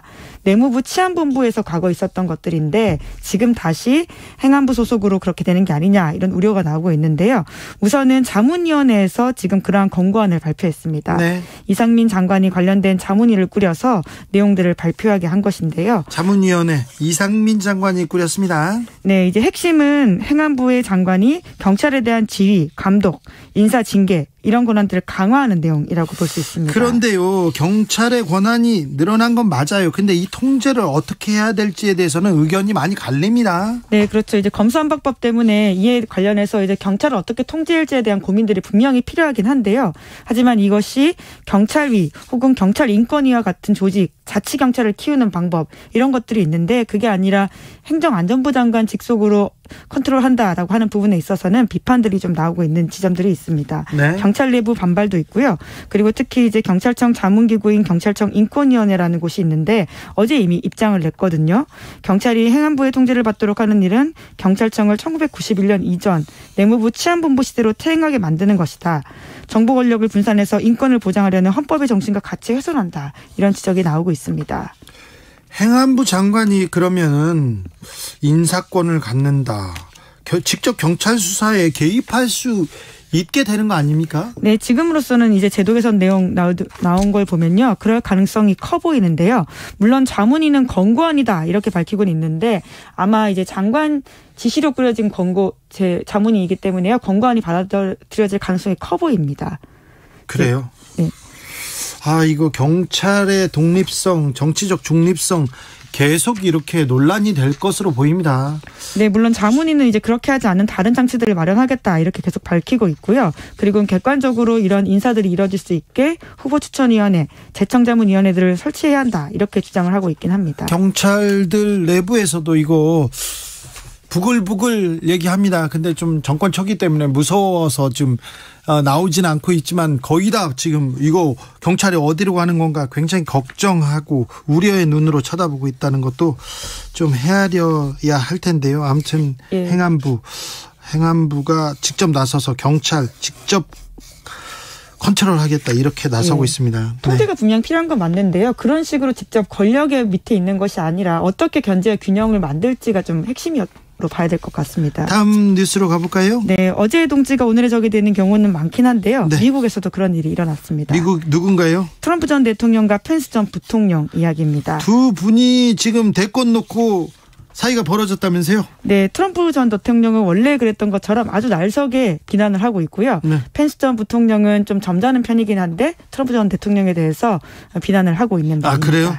이거 트럼프하고 이렇게 맞상대하면 굉장히 거칠어질 텐데요. 뭐라고 합니까? 네, 그러니까 2000년에 대선 패배에 불복했던 트럼프 전 대통령 지지자들이 지난해 1월 6일에 워싱턴 국회의사당을 난입해서 폭동이 일어난 바가 있잖아요. 그렇죠. 청문회도 열리고요. 네, 그때 이제 펜스 전 부통령이 트럼프 전 대통령 편을 들어주지 않았다라고 하는 것이 트럼프 전 대통령이 가장 섭섭하게 여기고 공격하는 포인트라고 할 수 있는데요. 대선 불복 관련해서 동조하지 않았다라고 하는 거죠. 네. 이에 대해서 펜스 전 부통령 같은 경우에는 자기는 그러한 결정에 대해서 옳았다라는 취지의 이야기를 하고 있습니다. 예. 실제로 그게 맞기도 하고요. 네. 트럼프 전 대통령은 이제 자기 지지자들을 결집하고 대선에 다시 도전하겠다라고 하는 뜻을 꺾지 않으면서 펜스 전 부통령도 계속 공격하고 있는 상황입니다. 그런데요, 보셨습니까? 바이든 대통령이 자전거 타다가 넘어졌어요. 그래서 깡충깡충 뛰기도 했지만 그래도 저분 건강 걱정된다. 계속 나옵니다. 그래서 그런지 공화당, 민주당 다 대선 후보들이 그렇게 많다면서요? 네, 나이도 나이인데요. 지금 바이든 대통령이 인기가 좋지가 않습니다. 너무 지지율이 떨어져 있죠. 예, 무엇보다 인플레이션 이슈 때문에 경제가 좋지 않아서 관련된 지지율이 계속 좀 떨어지고 있는데요. 네. 최근에 미국에서 나온 여론조사 보면 임기 최저 39%까지 기록했다라고 합니다. 네. 미국에서요. USA 투데이 여론조사입니다. 네. 최저치 계속 갱신하고 있었는데 그런데요. 그러면 트럼프 대통령과 지금 조 바이든 대통령 이렇게 전 대통령과 지금 현 대통령 가상 대결도 있던데 그거 좀 흥미롭던데요. 네, 지금 그런 경우에 지금 초접전을 벌이고 있다라고 하는데요. 트럼프 전 대통령은 44%라고 하는데 작년만 하더라도 바이든 대통령이 9%포인트 앞섰다라고 하거든요. 네. 그렇게 따지면 이제 굉장히 격차가 줄어들었고 물론 공화당 후보가 트럼프 전 대통령이 된다라는 보장은 아직 없긴 한데 굉장히 유력한 주자 중에 한 명입니다. 지금 미국 경제가 나쁘잖아요. 그리고 물가는 오르고 굉장히 삼중고인데 그래서 바이든 대통령의 미래도 좀 어두워 보여요. 네, 그래서 민주당 안에서도 다른 주자를 내야 되는 게 아니냐 이런 이야기가 나오고 있다라고 하고요. 근데 와중에 또 힐러리 같은 경우에는 바이든한테 힘 실어줘야 된다 이런 지지 발언도 했다라고 합니다. 그렇습니까? 네, 물론 아직 선거가 한참 남아 있으니까요. 중간 선거 먼저 신경 써야 되는 상황이긴 합니다. 기자들의 수다 시사인 김은지 기자 함께했습니다. 감사합니다. 네, 감사합니다. 교통정보센터 다녀오겠습니다. 김민희 씨. 퇴근 교통량이 늘면서 돌발 구간도 많습니다. 영동고속도로 인천 쪽으로 양재에서 양지터널 사이와 신갈분기점에서 광교터널 부근, 다시 북수원에서 반월터널 사이와 또 군자분기점에서 영동선 시점까지 정체인데요. 이 사이 서창분기점 부근 3차로에서는 낙하물을 처리하고 있습니다. 평택 제천고속도로 평택 방면으로는 서안성에서 안성분기점 사이로 정체고요. 더 가서 평택분기점 부근 3차로에서는 고장난 버스를 처리하고 있습니다. 서울시내 내부순환로 성산대교 쪽으로 홍은램프 부근 3차로에서도 사고가 나면서 월곡램프부터 정체 심해졌습니다. 올림픽대로 하남 쪽으로 동호대교 부근에서도 사고가 나면서 반포대교부터 청담대교 사이 정체가 더 심해져 있고요. 분당 수서로 분당 쪽으로 복정 부근 1차로에서도 사고가 났습니다. 이 여파받아 탄천 1교부터 더디게 지납니다. KBS 교통정보센터였습니다.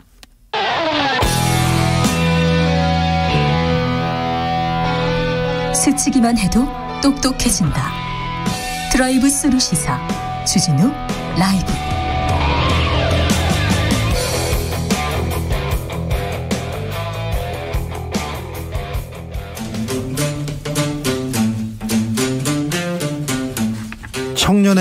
포부와 패기로 대한민국 정치를 새롭게 하자. 청년의 시선 MZ세대가 말합니다. 요즘 정치. 2030 청년 정치인 청벤져스 모셨습니다. 본인 소개하고 시작하겠습니다. 네, 안녕하십니까. 국민의힘 김용태 최고위원입니다. 안녕하세요. 더불어민주당 전 비대위원 권지웅입니다. 자, 김용태 최고 어제 최고위 열렸는데 거기 회의 들어가셨죠? 예, 그 변희 최고위원 옆자리에 앉아 있었어요. 그랬어요? 예. 그 책상을 막 탕탕 치고 막 그랬습니다. 원내대표가 책상을 치진 않았고 이제 마이크를 끄시느라 좀 손이 원내대표께서 좀 당황해하시는 것 같았습니다. 근데 좀 늘 국민께 죄송스럽다는 말씀 드리고 싶습니다. 집권 여당이고 여당 지도부가 지금 고물가부터 시작해서 세계 경제가 굉장히 위기 상황인데 내부 권력 다툼을 보여드리는 것 자체가 너무 죄송스럽고요.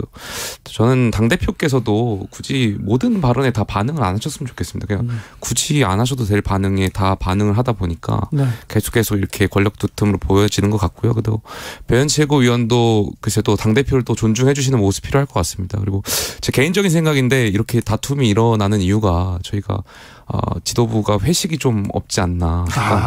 저희가 작년에 지도부가 이제 출범하고 나와서 코로나 때문에 회식을 집합금지 때문에 이제 많이 못했습니다. 그래가지고 그래도 사석에서 술 한잔 하고 하면 도대체 무슨 생각을 하고 있는지 서로가 이제 공유할 수도 있고 한데 그런 과정이 좀 필요하지 않나. 저희 지난주에 권지웅 의원하고도 이제 식사를 하면서 가벼운 술 한잔 했는데 그동안 권지웅 의원이 가졌던 생각 같은 거 이제 사석에서 이제 들으니까 좋더라고요. 김용태 최고가 지금 저한테 밥 사라는 얘기를 지금 이렇게 돌려서 하고 있습니다. 근데 제가 산다고 했잖아요.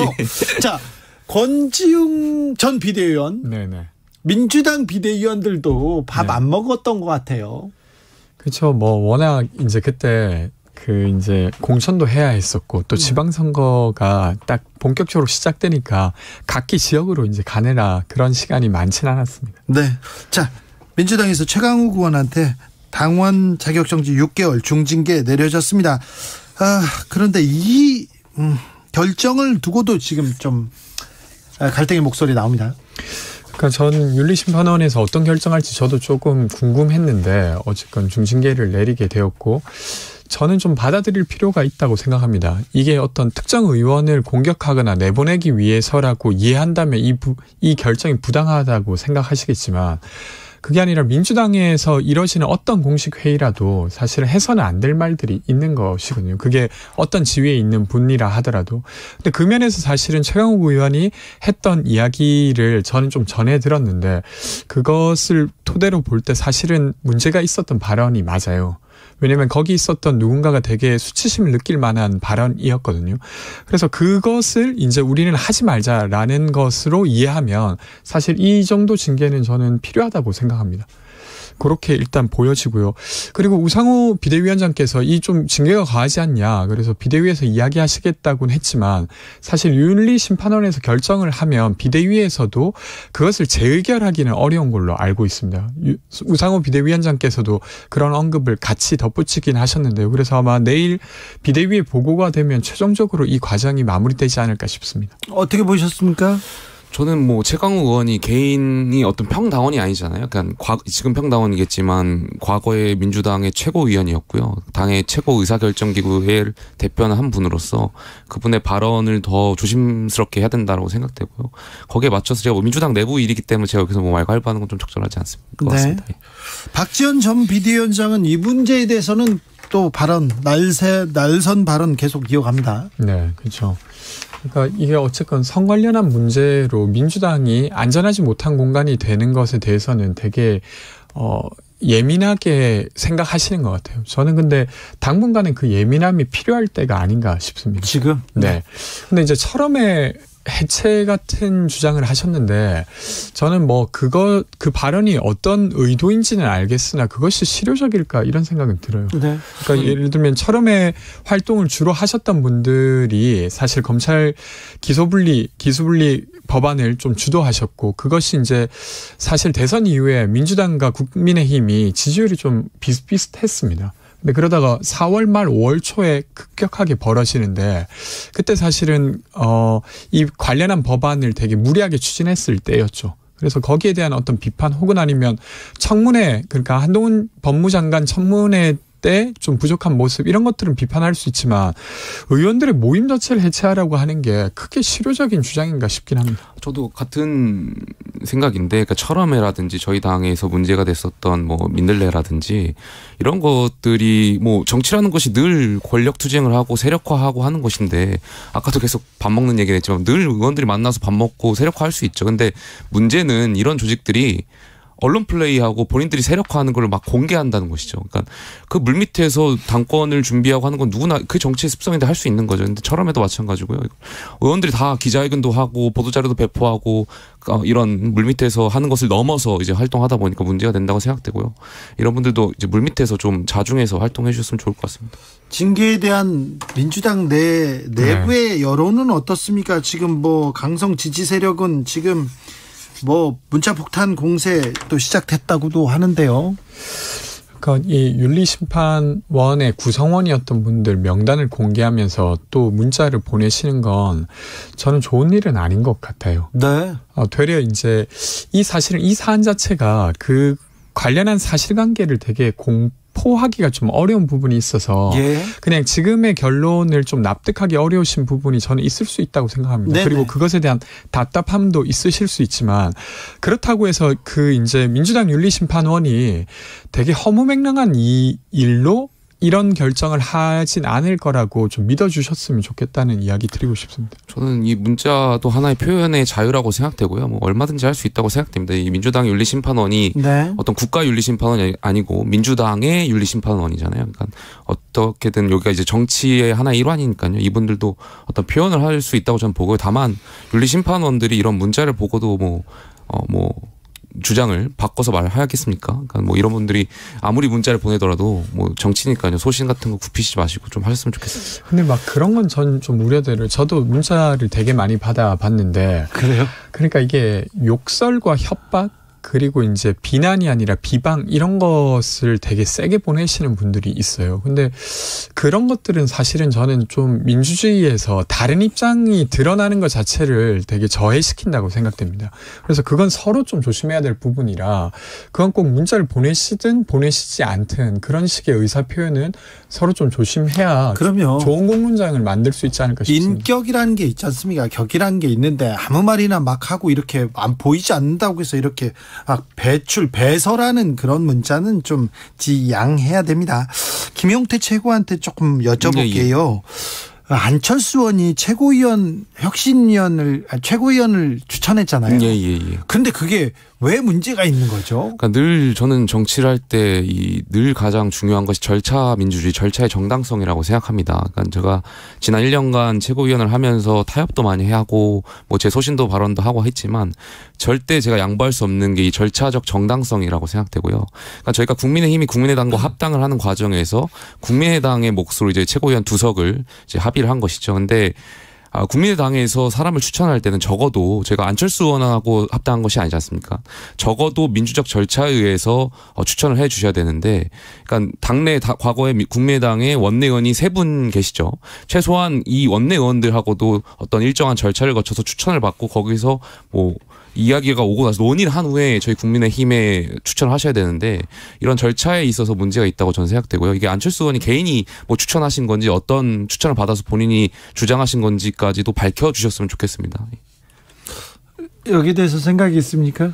뭐 크게는 없는데 저는 사실은 당시 이제 대선 주자들이 합칠 때 사실 명분 없는 단일화를 했다고 생각해요. 그리고 그 이후로 약간 발목 잡힌 거죠. 당까지 합쳐야 된다는 것이 국민의 힘 입장에서는 부담이 있었을 텐데 지금 그 과정이 원활하지 못한 것이 그냥 드러나고 있는 거 아닌가 싶습니다. 네. 자, 어제였던가요? 91년 행정관이 뭐 대통령 앞에서 뭘 했다 이렇게 얘기하는데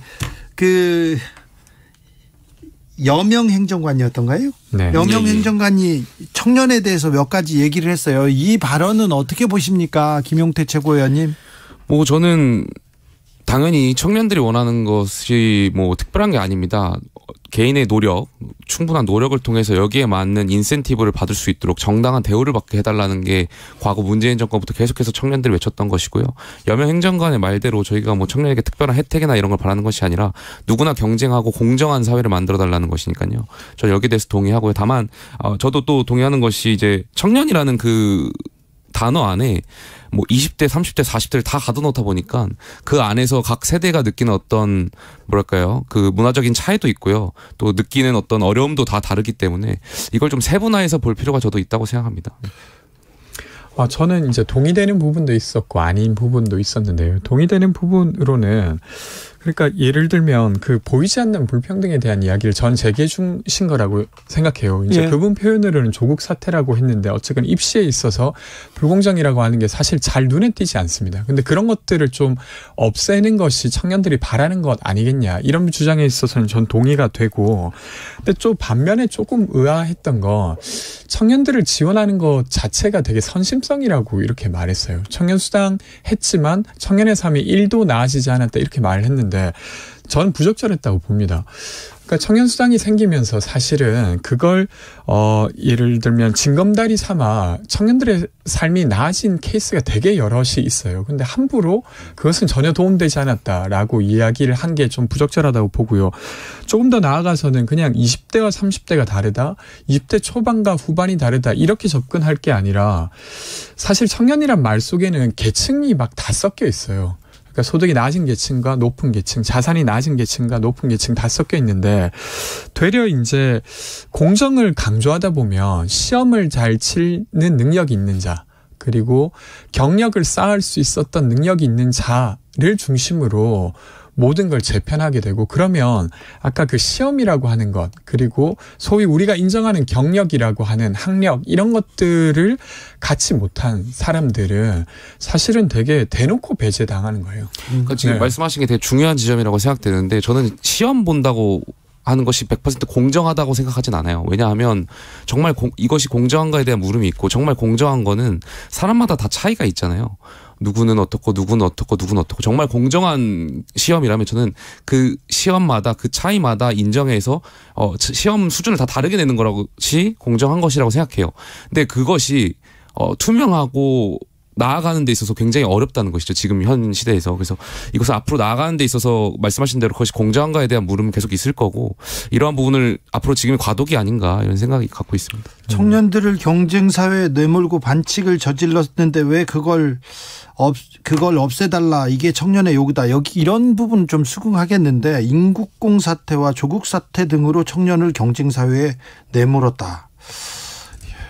전 안 그래도 그 부분 좀 더 이야기 드릴 게 있는데, 그러니까 저는 불공정 입시에 대해서는 그 이제 여명 행정관이 이야기했던 것이 좀 어느 정도 타당할 수 있다고 생각하는데 지적할 수 있죠. 네, 인국공 사태라고 부른 건 저는 좀 동의가 안 되긴 합니다. 그러니까 예를 들면 이런 건데 정규직으로 뽑을 수도 있었고 임금을 비정규직이라 하더라도 꽤 줄 수도 있었는데 그걸 비정규직이란 이유로 되게 고용 불안을 되려 만들고 그리고 임금도 일부러 낮게 했다고 하면 그것이 문제인 거잖아요.